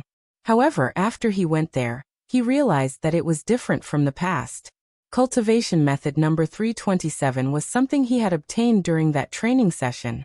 A year later, the country began to implement the 15th set of fitness Qigong. The era of national cultivation had officially begun. Thanks to his outstanding physique and innate talent, he used 4 years to cross the boundary that had stopped countless people and reached the strength of the lower mystic stage. At this point, he realized that this level of strength had another name. Manual level. Heaven, Earth, Black, and Yellow were the current classifications. For ordinary people, as long as they had the data of a healthy adult man, they would be considered to be at the yellow level. The next level was the black level. Having reached the black level, he was very clear about his own strength. In the city, he could deal with at least 3 or 4 of his previous selves with guns. He had inquired about how powerful the earth level was, but he had never heard of anyone reaching this level. He wondered if there were any earth level experts in this world. If someone who had just reached the black level could already have such strength, wouldn't those earth level experts be inhuman? After reaching the black level, there were 2 paths in front of him. The first was to enter the Armed Forces Command, which was under preparation, and directly become the Deputy Bureau Chief. The other path was to enter a new department, the Armed Forces Command, and move to Wuxia City. After a brief consideration, he chose the second option. This was not only because he had spent most of his time cultivating after becoming a member of the Armed Forces Command, but also because of the extremely mysterious Wuxia City that was only known to ordinary people. When he brought his wife and 5-year-old son here a week ago, he immediately knew he had made the right choice. Wuxia City was a city where everything was in order, yet there was something strange about it. Monks, Taoist priests, martial artists dressed in traditional Han clothing or other ancient costumes, military elites, and members of the Armed Forces Command like himself were everywhere in the city. At the same time, he also heard another name of the city from these people, Central City. Just like the political center of the imperial capital and the economic center of the demonic city, this city would be the center of the martial artists in the future. Moreover, unlike the other 2 cities, this city would be the center of the entire world's martial artists. Only those who had reached a certain standard of strength could bring their family members in, and they would be allocated a house of 140 square meters. Ordinary people, other than the carefully selected staff and government personnel, could not become a member of this city, regardless of whether they were rich or powerful. Just this point alone was enough to make him identify with this city. Even though he had become the director of the Armed Forces Command, he was still limited to the common people of a small city. However, it was completely different here. The people around him were all people like him, the most outstanding people in the whole of China. In the future, this would be the center of the entire world. At the very least, among the people he knew, including his elementary school classmates, colleagues, and other elites he met during the training at the criminal police force, he was the only one who had come here. He was already in a different world from them. Although the current population here was only tens of thousands of people, and the entire city still seemed empty, this situation would change year by year. He believed that it would be completely different in 10 years' time. Chao Rong thought about this as he jogged. At the same time, he would greet the people he met along the way. After turning a corner, he arrived at a main road. This was Zone C, which was very close to the center of Wuxia City. According to some people, this was within the second ring road. Going further in, apart from various government agencies, military departments, plazas, stadiums, hospitals, bustling commercial areas, and hotel areas, there were almost no residential areas. The reason why he said almost no residential areas was because there was a peculiar place on the opposite side of the road to his left.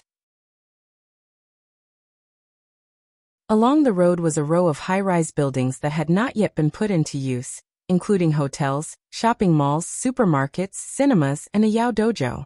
Behind these high-rise buildings was a commercial street, a park, an arena, and a villa area. The reason why he said this place was peculiar was that although there were very few people in Wuxia City, almost all the areas near the third ring road had been put into use. Only this stretch of buildings was located in Zone C. Although there were occasionally people taking care of them, they had never been put into use. Later, he heard a rumor that this area was privately owned. This news left him speechless. Who could own such a large area in Wuxia City? He had deliberately run one round, and this area was not small. It was a full 5 square kilometers. This was Wuxia City, not some small city. How could someone own such a large private area? He had also specially inquired with his colleagues in the Armed Forces Command, and concluded that this area was indeed privately owned. He was not the only one curious. Almost everyone was curious as to who could own such an area in Wuxia City. However, no one knew who it was. However, there were rumors that the person was the boss of the Yao dojo. After everyone started practicing, he had heard about this dojo when he looked up information on the internet and watched a few videos. What surprised him the most was that there were many man-will experts in the videos. At that time, he only felt that the strength displayed by the other party was terrifying.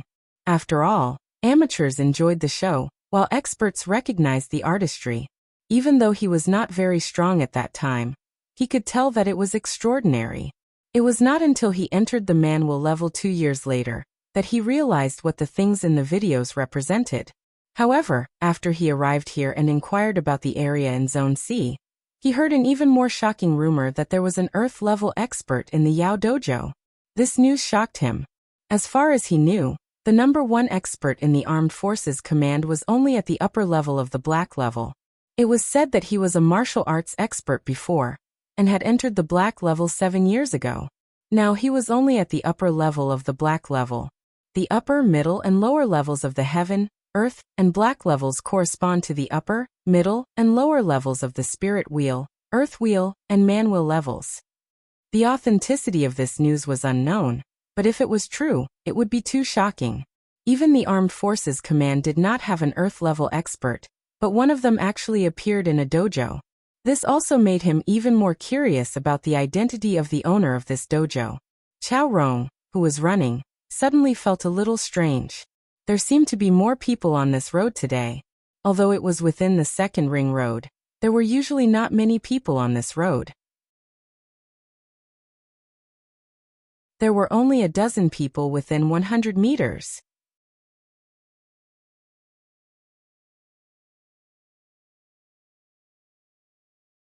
Chapter 872. Then, he noticed that there were some people standing under the largest building across the road. However, he didn't see them because they were blocked by the trees on both sides of the road. Someone important is coming. Chao Rong immediately reacted. Could it be the owner of that area? Such a large number of people definitely can't be an ordinary person. Even if they aren't the owner of that area, they must be high-ranking personnel. Are these people on this side of the road guards? Chao Rong observed for a while, and immediately dispelled this idea. This was because the people on this side of the road weren't vigilant, and seemed to be observing the people on the opposite building. Furthermore, these people were monks and Taoist priests. If they were guards, they definitely wouldn't choose an image that was so easily noticed. The monks and Taoist priests in Wuxia City were different from those in other places. All of them were at the man-will level. Before the emergence of martial arts, these people were mostly experts in some sections. After the emergence of martial arts, They took advantage of the opportunity to break through to the manual level. Although they were all at the manual level, Chao Rong was very clear that these people were much stronger than him. However, if I have a gun in my hand, they won't be a match for me, Chao Rong thought to himself as he gradually stopped in his tracks. Chao Rong suddenly stopped in his tracks. In front of him, a man in his 40s was standing there with his hands in his pockets, looking at the opposite side of the road. If he remembered correctly, this man was one of the top experts in the Armed Forces Command. Although Chao Rong hadn't been here for a long time, he happened to meet him. Later, he learned from the people next to him that this man was one of the top experts in the Armed Forces Command. Chao Rong didn't expect him to be here. So many people were waiting here just to see this person? Who exactly was he? Chao Rong, you are here too. A very thin young man walked over with a smile. I didn't expect you to be so well informed even though you haven't been in Wuxia City for long. Ding Hao. Chao Rong knew that his doubts had been answered when he saw the person. Ding Hao was said to be a disciple of a sect who had been in Wuxia City for 2 years. He was talented and had excellent strength. He was also slick and well-informed. When Chao Rong first arrived in Wuxia City and went to the Armed Forces Command to go through the formalities, he happened to meet Ding Hao and obtained a lot of useful information from him. Currently, there were 3 major factions in the United Armed Forces Command. The first faction consisted of people like him who were originally in criminal investigations or other agencies. The second faction consisted of idle personnel who came from sects, and the third faction consisted of personnel who had left the military for various reasons. Due to their close backgrounds and the fact that they were in a group, the members of these 3 forces were more familiar with each other. In fact, the most powerful force in Wuxia City was not the Armed Forces Command, but the military. There were only about 1,300 manual experts in the Armed Forces Command, and it was said that there were more than 5,000 in the military. In addition, there were some miscellaneous personnel who didn't join either the Armed Forces Command or the military. Most of them came from sects, thought highly of themselves and weren't weak. However, there were only about 100 of them. Aren't you thinking too much? I'm just passing by. This is my daily jogging route. What's going on here today? Chao Rong asked with a smile. Hearing this, Ding Hao showed a strange look. You don't know? I thought you heard about it too. It is said that a group of Earth-level experts will come today. These people are the best in the city. When they heard the news, they all wanted to see what an Earth-level expert looks like. Ding Hao raised his chin and gestured to the people on the roadside.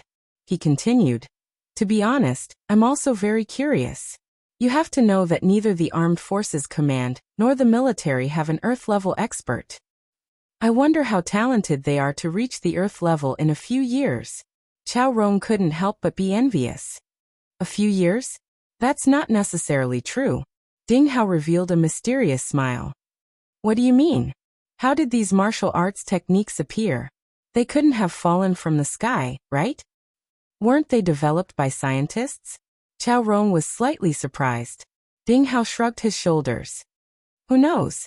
The two of them chatted for a while. Suddenly, Ding Hao's eyes lit up. They're here. He saw a long line of new cars coming from afar. Chao Rong roughly glanced at them and estimated that there were between 50 and 60 of them. In just a few minutes, the convoy gradually approached. Ding Hao silently counted in his heart and realized that there were 56 cars. When the convoy stopped, everyone on one side of the road stared at the other side of the road. Following a series of car doors opening, 2 or 3 people got out of each car. Most of them were in their 20s or 30s. Strength. Chao Rong observed them and was shocked. They were all manual experts. It might not be easy to tell if they were manual experts if they didn't get close, but Chao Rong had been a criminal investigator for so many years. His observation skills weren't comparable to others. Regardless of strength, speed, coordination, or self-control, a manual expert wasn't comparable to an ordinary person. His movements were as smooth as floating clouds and flowing water, and it was pleasing to the eye. As long as one observed a little, one would be able to discern something from his movements. When the doors of the dozens of cars in the middle opened, everyone's eyes froze. They saw burly men getting out of the cars. Even though they were separated by a road, they could still feel the fierce and murderous aura coming from them. There was also a faint sense of oppression coming from them. These people, are they Earth-level experts? Even though they were separated by a road, and the other party didn't even pay attention to them, Chao Rong's head began to drip with sweat. These people are very scary, Chao Rong whispered. This was the intuition that he had gained from experiencing life and death. His intuition told him that these people were extremely dangerous. As for their strength, the difference was too great, so he couldn't tell. However, he believed that there were definitely Earth-level experts among them, or even all of them. There were more than 20 of them. Was it possible for more than 20 Earth-level experts? They are indeed scary. The smile on Ding Hao's face disappeared, and was replaced with a solemn expression. Just now, a person glanced in this direction, and it gave me a creepy feeling. Those people are the legendary Earth-level experts. Subsequently, a bald man with no eyebrows got out of the car. He was wearing simple sportswear and a white t-shirt. Although he wasn't as strong as the previous people, he still made those who noticed him feel a sense of oppression. And that person's position was in the center of everyone. As long as everyone looked at that person's position after getting out of the car, they would know his identity. He must be the most important person in this group. He looks familiar, Chao Rong muttered in his heart after seeing the other party's face clearly. He was very confident in his memory. As long as he had seen someone before, he would never forget them, especially such a special person. Where had he seen him before? He waited until everyone on the opposite side of the road entered the building, but he was still thinking. The people on this side of the road also began to gradually disperse. These people came with all kinds of motives, but after seeing those people, no one dared to go forward. The other party's aura made them feel extreme danger. One had to know that there was no first place in literature and no second place in martial arts. There might be people who wanted to see the strength of an Earth-level expert. However, just the aura alone made so many experts in the city not dare to go forward, which showed the power of the other party. Countless people swore in their hearts that they would also reach this level. When Chao Rong woke up, there were very few people on this road, and even Ding Hao was nowhere to be seen. Chao Rong wasn't in the mood to continue jogging, so he walked back while thinking. He went through all the people in his memory, from the most recent memory to the past. When he was about to reach home, his whole body suddenly froze in place. A wanted poster and a person's figure gradually overlapped. Ren Baqian. His high school classmate. His appearance was above average, his family background was ordinary, his personality was gentle, but not strange. In short, he was an extremely ordinary classmate. Chao Rong had never participated in the class reunions after graduation, and no one cared. However, when he later received news that it was in AAA level wanted poster, he was very surprised and even contacted all the classmates he could contact to ask about him. However, the wanted poster was inexplicably cancelled later. The internal network of the police station didn't find any news of his arrest, and it seemed that his wanted poster was directly cancelled, which was extremely rare. Because of these two incidents, he had a very deep impression of this old classmate. The person just now had his hair and eyebrows removed, and he was a little chubbier. Other than that, his height, face shape, eyes, nose, and lips were very similar to his old classmate. It could even be said that they were exactly the same. At the thought of this, Chao Rong hurried home, quickly flipped through his graduation photos, found that person, and recalled the person he saw just now. Indeed, they were the same. However, other than the same appearance and height, their movements, temperament, and other aspects were completely different. What are you doing? Looking through the photos as soon as you came back, just to take a look at your high school graduation photo? A woman in her 30s asked curiously. Do you remember our high school classmate named Ren Baqian? Chao Rong asked after regaining his senses. Yes, he had a younger brother named Ren Wanyan. You even said that he was a 1,000-year-old tortoise. The woman laughed. I remember that you mentioned him a few years ago. He became a wanted criminal, right? I was quite surprised. I never thought that he would become a wanted criminal. Don't mention the wanted criminal anymore. The wanted poster has long been cancelled, And he isn't a wanted criminal. Chao Rong shook his head. Then why did you think of him? I just saw a person who looked like him. There are many people who look like him, the woman said indifferently. Chao Rong put his things back and sat on the sofa in a daze. Indeed, there were many people who looked like him, and he might be thinking too much. He must be thinking too much. How could they be the same person? No matter how he thought about it, it was impossible. Even if Ren Baqian could come to Wuji City, it was impossible for him to be surrounded by more than 20 legendary Earth-class experts and hundreds of man-will experts. Recommended new book by an excellent author. National Martial Cultivation.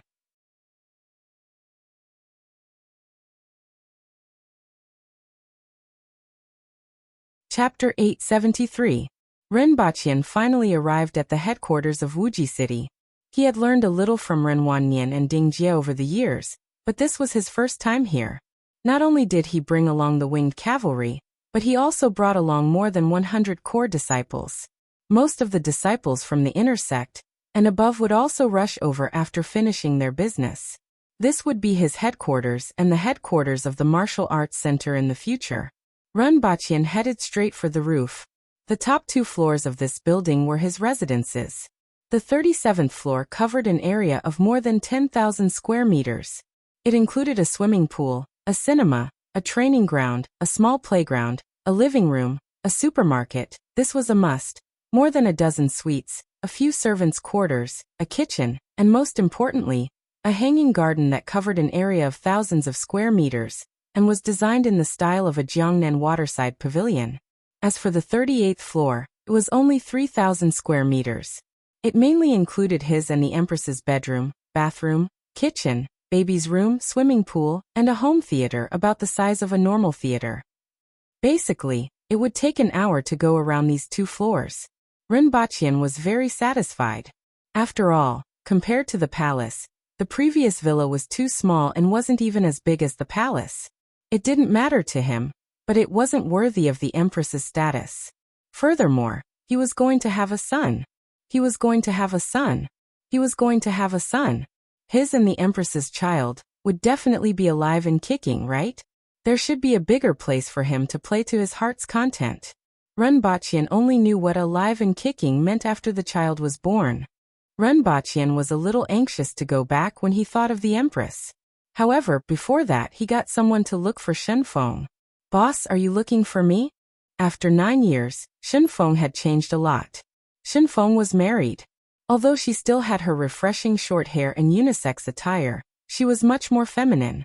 Did you leak the information to Qi Jiayu? Ren Baqian's face darkened. Besides Shen Feng, it was impossible for Qi Jiayu to know that he was the mastermind. Boss, you didn't pay attention to her. She's actually very smart. It's not surprising that she guessed some things, Shen Feng replied seriously. You also said that I guessed some things. If I can guess that it's someone I met twice 8 years ago, I would be a deity. Ren Baqian's face turned cold. Shen Feng looked at Ren Baqian, hesitated for a moment, and said, Boss, if you want to punish me, just punish me. I have been paying attention to her all this while. I know what she's thinking and understand her feelings. After all, I'm also a woman, and it's inevitable that I have sympathy. Ren Baqian looked at Shen Feng and sighed. Go and get $1 million. Consider it your severance pay. You've done well these past few years. Shen Feng's expression changed slightly, but she knew that this was normal. In fact, she had already guessed that this was one of the most likely outcomes. And it was also a relatively good one. He bowed to Ren Baqian. Goodbye, boss. After Shen Feng left, Ren Baqian sat on the sofa, feeling somewhat vexed. He had long known that Shen Feng was a citizen of the country, but he did not care. Moreover, she had been sitting very well. However, what Shen Feng had done had placed him in a predicament. After sitting for a while, he turned around. He returned to Pingle Park, where there were 2 pandas and a Ting Ting. The Roaring Emperor would often come here. After changing his clothes, he went to Yahua Palace and saw that the Empress was dressing up. Ren Baqian walked over, hugged her from behind, and pressed his cheek against hers. The vexation of the past few days suddenly dissipated. After enjoying the tenderness for a moment, Renbaqian took the wooden comb from Hong Wuan and began to groom the Empress. As he combed, he softly recited, "The hills overlap, the clouds at the temples shine like snow." After waiting for a while, the Empress realized that Renbaqian had stopped reciting and said, "There seems to be more? Too lazy to draw a moth's eyebrows, too late to do makeup and wash up." Reflecting on the flowers in front and behind the mirror, the faces of the flowers reflect each other. Renbaqian didn't read the last sentence, combed the Empress's hair, and coiled it into a bun. He carefully admired it and felt that it was pretty artistic. Hong Wuan should do it, the Empress said faintly as she looked at the chicken coop above her head in the mirror. "I can't go to court like this." Hong Wuan coiled the Empress's hair while Renbaqian sat at the side and said, "Your Majesty, do you still remember that person who looks like you? Didn't you say that you might need her for a breakthrough?" "I have some impression of her," the Empress replied. "After all, Earth isn't Dayo, and it's impossible for everything to be under control. No one can say for sure what will happen. If she dies accidentally, I'm afraid that it will affect your Majesty's plans. Why don't you kill her now?" Renbaqian said faintly. His heart was cold and full of killing intent. "Why did you suddenly mention this?" The Empress looked at Renbaqian through the mirror strangely and casually said, "If she dies, then so be it. If I want to break through, do I still need external help? If it weren't for you, I would have already broken through. The youngest aboriginals since ancient times, longevity heaven. This title isn't bad, and I quite like it. As for her, I only felt that she could be of some use at that time. If you didn't mention it, I'm afraid I would have forgotten about it. If your Majesty breaks through to longevity heaven, I'm afraid that I'll really have to devote myself to it until my death," Renbaqian said with a smile. The Empress rolled her eyes at him. Then he thought for a while and said, "Actually, it's nothing. I just suddenly remembered when I saw her on Earth." The Empress looked at him in the mirror and said, "You're hiding something from me. You had a murderous aura just now, which isn't your usual self." After saying this, she looked at herself in the mirror and waited for Renbaqian's answer. "Your Majesty planted a trace of your soul with me. Every time I see her, I naturally have a murderous intent. When I mentioned her just now, I remembered the feeling when I saw her." Renbaqian smiled calmly. Only then did the Water Empress feel relieved. Then, a sweet smile appeared on her face. "Splitting that strand of my soul was very painful for me.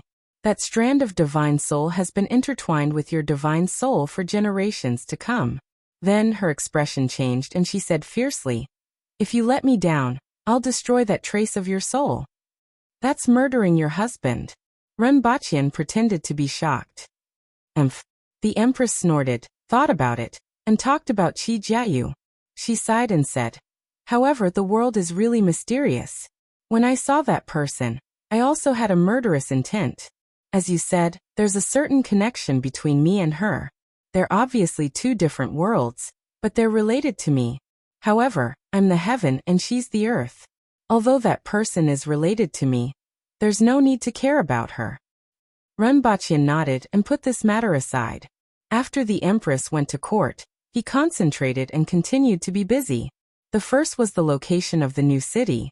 In the past 2 months, Renbaqian had already sent people around Lan City to understand the surrounding situation. There was a rather suitable plain about half a day's journey southeast of Lan City. There were even 2 rivers flowing through it. The water flow was gentle, and there wouldn't be any problems even during the rainy season when the water level rose. It was suitable for living, easy to obtain water, and not difficult to build roads. The scenery was also very good.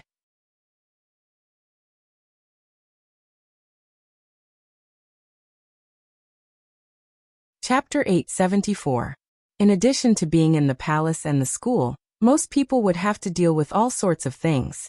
After a long time, they would definitely feel suffocated. Otherwise, the ancient emperors would love to travel when they had nothing to do. Unfortunately, they had to deal with a lot of things every day. Secondly, the identity of the emperor was too important. Going out wasn't a simple trip, and it cost a lot of money. As a result, there was another situation: traveling incognito. When they had nothing to do, They would disguise themselves and visit a brothel. For example, that so-and-so and so-and-so again. They left behind many stories that would be passed down through the ages. For example, Zhao Fian and Li Shishir.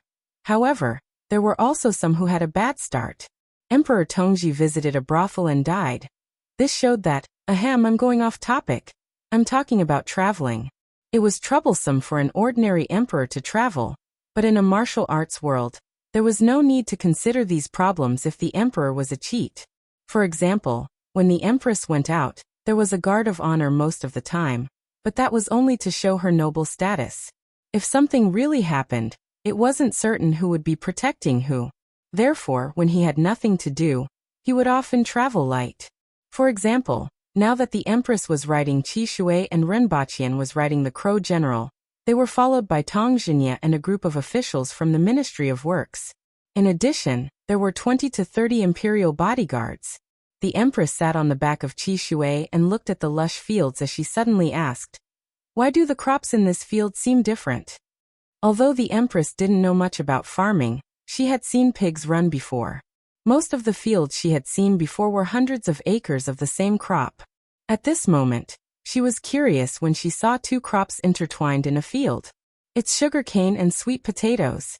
Sugarcane takes more than 10 months to grow. It would be a pity to leave the field empty during the seedling stage, and other crops can be planted. Ren Baqian understood after a glance. He was the one who informed the Ministry of Works about this. He had wanted to make sugarcane for a long time. The sugar in this world was mainly extracted from beets, which was too inefficient and expensive. After changing to sugarcane, Ren Baqian felt that he could open a sugar factory. Sugarcane wasn't any slower than glass products and spices. At least, he was confident that he could dig out Lin Qiaola's treasury. Lin Qiaola had stayed in Qingxin Palace Hall for so many years and didn't have much to spend, so she should have saved up some money. Sugarcane, is that the kind of crop that you said can extract sugar from? The Empress was obviously very interested in the weed-like sugarcane sprouts in the field. Or rather, he was very interested in sugar. The value of this thing isn't limited to making sugar. Ren Baqian laughed. Your Majesty should have seen the cars on Earth, but we can't find oil here, so we have to develop other technologies, such as biodiesel. However, there is another very convenient alternative, which is ethanol. Large amounts of ethanol could be extracted from both sugarcane and sweet potatoes. Although Ren Baqian had decided to develop diesel, ethanol was equally important. The main reason was that these two types of fuels had different ignition points, densities, and development directions. It's like the difference between gasoline and diesel. Nowadays, Dayo's technology was advancing by leaps and bounds. Even the steam engine wasn't widely used and could only be seen in some factories. However, Ren Baqian was already preparing to set up a laboratory to study the internal combustion engine. After all, with the internal combustion engine, the transportation time and manpower would be greatly reduced. Even farming would require less manpower. Coupled with the cement roads that were being built, the entire Dayo would be able to develop rapidly. Can ethanol be made into wine? The Empress asked after thinking for a while. Although the Empress was ignorant and incompetent, she didn't know much about this area. She still paid some attention to things that interested her. At the very least, she knew that ethanol was alcohol. If the concentration of ethanol is high enough, it can be used as fuel. Ren Baqian gave an example, water of life. The Empress's expression immediately became strange. She looked at Ren Baqian with narrowed eyes and didn't know what she was thinking. A few days ago, after she and Ren Baqian left the wedding, that bunch of scoundrels almost burned down Zichen Palace Hall. Moreover, Lian Liang even tore down half a wall. Thinking of this, the Empress started to feel suffocated. During her wedding, they set fire to the palace and destroyed it? The cause of that incident was the water of life. And the main culprit who took out the water of life was Ren Baqian. At this moment, Ren Baqian naturally didn't realize that his loose tongue reminded the Empress of what he had done. He was in high spirits as he introduced the uses of the sweet potatoes and sugarcane. Ever since the introduction of high-yield crops like sweet potatoes and pumpkins, The price of food in Deo had dropped significantly over the past 3 years. In other words, the price of crops like sweet potatoes was low enough. The monthly income of an ordinary person in Deo was 1.5 to 2 taels of silver. The salary of a soldier was 3 to 4 taels of silver. The salary of a low-ranking official was 6 taels of silver, and the winged cavalry warriors were paid 10 taels of silver. 1 tael of silver was equivalent to 1,200 copper coins. However, because Deo produced very little copper, there were more cases of trading broken silver. After all, the people of Deo weren't like the people of the Yun nation or Great Xia, who bought vegetables and meat in half a caddy. The people of the Yun nation said, "Give me 2 taels of meat. Give me 1 caddy of cabbage." Then they threw out a handful of copper coins. The people of Deo said, "Give me 15 caddies of beef." Then they went to another stall and said, "I'll exchange 1.5 caddies of beef for 1 caddy of beets." In Deo, beef was one of the cheapest foods and only cost 10 copper coins per caddy. Ordinary people had to eat 2 caddies of meat a day, and an adult's income was just enough to fill their stomachs. Fortunately, men and women were truly equal in Deo. Both men and women had to work to support their families, so they could barely fill their stomachs. This was also thanks to the low fertility of the people of Deo. If there were 7 or 8 people in a family, many would starve to death. Bones cost 3 copper coins per caddy. Mutton cost 12 copper coins per caddy. However, people couldn't just eat meat. Vegetables and grains were much more expensive. Salt cost 120 copper coins per caddy. Beets usually cost 25 to 30 copper coins per caddy. Edible wild vegetables cost about 20 copper coins per caddy. Coarse rice with stones in it cost 25 copper coins per caddy, and the black flour that gave off a sour smell cost 35 copper coins per caddy. As for the fragrant rice from the Yin nation and Great Xia, even ordinary officials couldn't afford it. It cost 250 copper coins per caddy, which was equivalent to 2 taels of silver per caddy. 1 caddy of meat was enough to fill one's stomach, but 4 caddies of grains and vegetables were needed. Therefore, the people of Deo were so poor that they could only eat meat.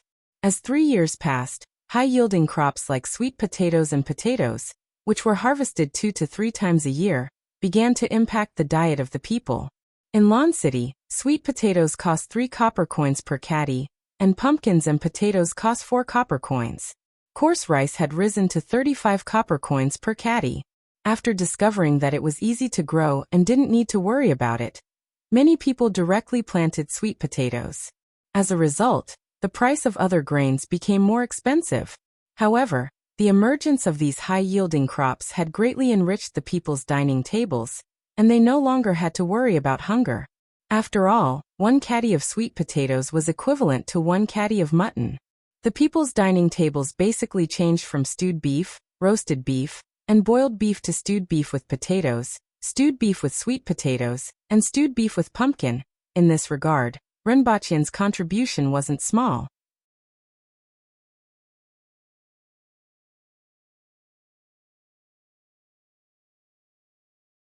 Chapter 875. In Deo, not only was food expensive, but all resources were also expensive. When Rinpoche first arrived, salt cost 120 copper coins per tael, 50 copper coins for a tael of honey, roughly brewed fruit wine, 100 copper coins per caddy. When Rinpoche first arrived at the beast park, the caretaker treated him to hard liquor, inferior liquor, from the Yin nation, which cost 1 tael of silver per caddy. As for the other materials such as linen cloth, 1 tael of silver each, brown cloth, 3 taels of silver each, and silk cloth, 30 taels of silver each. In this world, a horse was 4 zhang, which was equivalent to 13 meters. An ordinary person's monthly income was only enough to buy 1.5 bolts of sackcloth. In Deo, ordinary people wore animal hides, and only those who were better off could wear sackcloth. Low-ranking officials could only wear 2 sets of clothes made of cloth all year round. Even if there was a hole in the clothes, they would feel heartache and gasp in shock. A few days ago, when Rinpoche was chatting with Lin Mengsheng, they talked about the situation of the people in the Yun nation. In this day and age, scholars were not ordinary people. There were very few commoners who could study. Most of the children of merchants and government officials had the opportunity to study. This was the case for Lin Mengsheng. Although his family was not considered wealthy in the Yun nation, it was still considered wealthy. Logically speaking, such scholars were usually aloof from worldly affairs, but Lin Mengsheng was very familiar with the lives of the common people, and could be considered an anomaly. The income of the people of the Yun nation was lower than that of the people of Dayou. After all, Dayou was vast and sparsely populated, and the resources per capita were much higher. Furthermore, ordinary people were at least at the manual level, and had great strength. Whether it was farming or hunting, they were much better than the citizens of other countries. In the Yun nation, a manual expert's monthly income was at least 10 taels of silver. An earthwheel expert's monthly salary would be at least 100 taels of silver, if he were to work as a consecrator in the warlord's residence. On the other hand, Dayou's winged cavalry only paid 10 taels of silver a month. The monthly income of the people in the Yun nation was no more than 800 to 1,000 copper coins. In the Yun nation, 1 caddy of salt was only 100 copper coins. Brown rice was 8 copper coins per caddy, and coarse grain flour was 11 copper coins. This was 1/3 to 1/4 of the price in Dayou. On the other hand, the price of beef was 50 copper coins per caddy. The main reason was that the Yun nation was more involved in farming than herding. Even though the slaughter of cows wasn't prohibited like the Tang dynasty, they could still serve as a strong laborer. Therefore, they were quite expensive. A rooster costs 20 copper coins, and a hen costs 15 copper coins. 1 bolt of linen costs 300 copper coins, 1 bolt of linen costs 600 copper coins, 1 bolt of silk costs 2 taels of silver, and the satin cost 10 taels of silver. The prices of goods were only 1/3 to 1/4 of those in Dayou, and even 1/10 of those in Dayou. Their income was half that of the aboriginals. More importantly, they ate very little. Even though their fertility rate was slightly higher, with each family having 3 or 4 children overall, their lives were still slightly better than that of the aboriginals. Of course, this was only slightly better, and it was even equivalent. This was because aboriginal commoners rarely fell sick. Most of their injuries were caused by hunting or fighting. The biggest cause of accidental death, other than dying in the mouth of wild beasts and being bitten or infected by wild beasts, was childbirth. On the other hand, the people of the Yun nation were completely ordinary people. When they were sick, they would go to the doctor if they had the money. If they didn't, they would just wait for death. In short, the common people of this era were just trying to survive and survive. The real difference was that there were many middle classes in the Yun nation. There were many merchants in the Yun nation, and it wasn't like ancient China, where merchants were ranked at the bottom. In the Yun nation, commerce was developed, and the status of merchants wasn't low. Small merchants and peddlers usually didn't have to worry about food and clothing. There were also many so-called wealthy squires, and there were even wealthy merchants who could hire earthwheel experts. The living conditions of these people were very good. The standard of living of a middle-class wealthy family was much better than that of Tongjinya.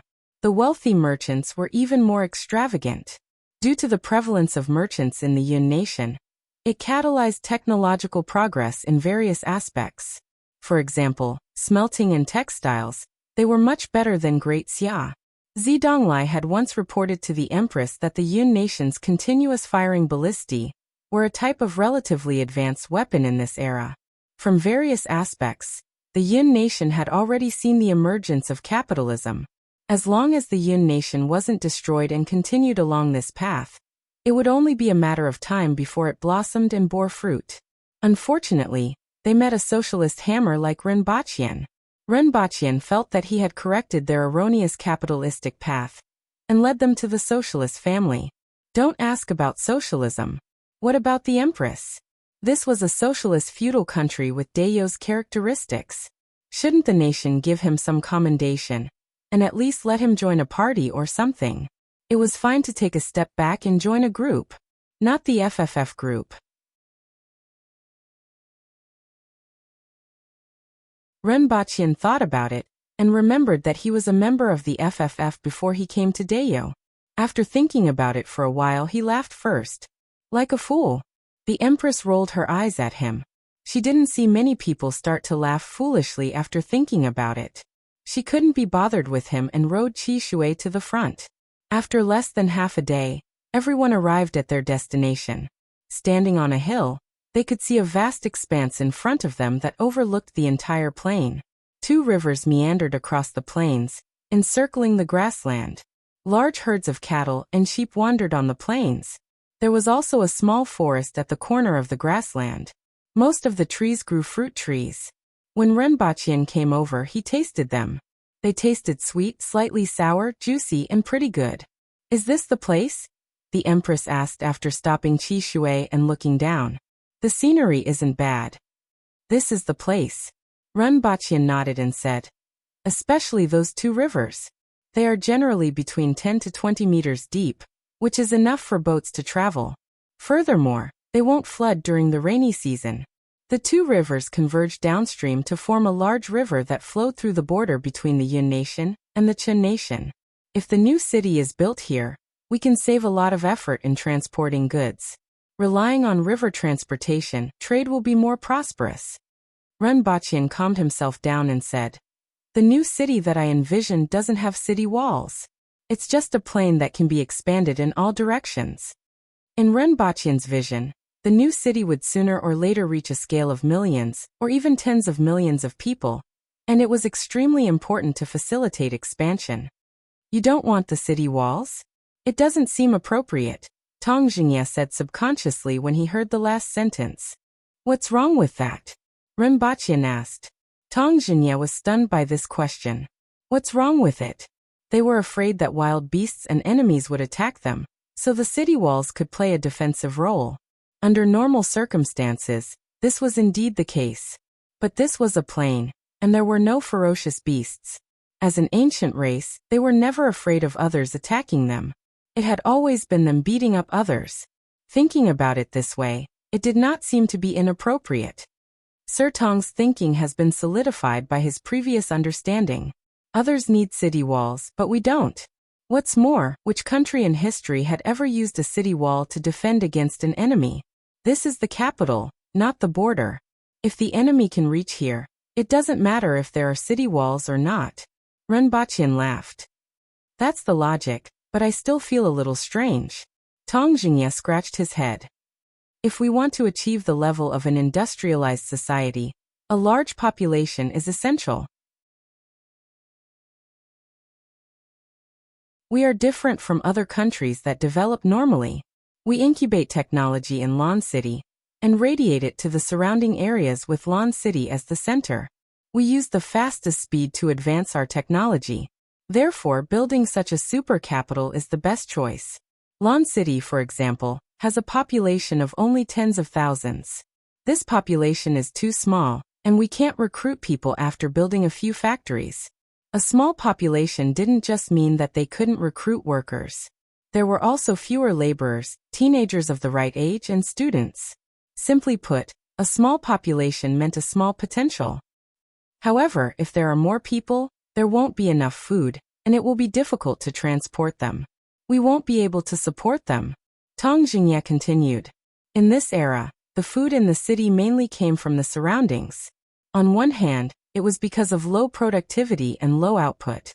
On the other hand, it was difficult to transport food, and it would cost too much to transport. A city like Lan City could generally support a population of more than 100,000 people. If it was the capital of a country, it could even reach a population of hundreds of thousands or millions. You're tuning in to the Li Mei's Wuxia Whispers YouTube channel.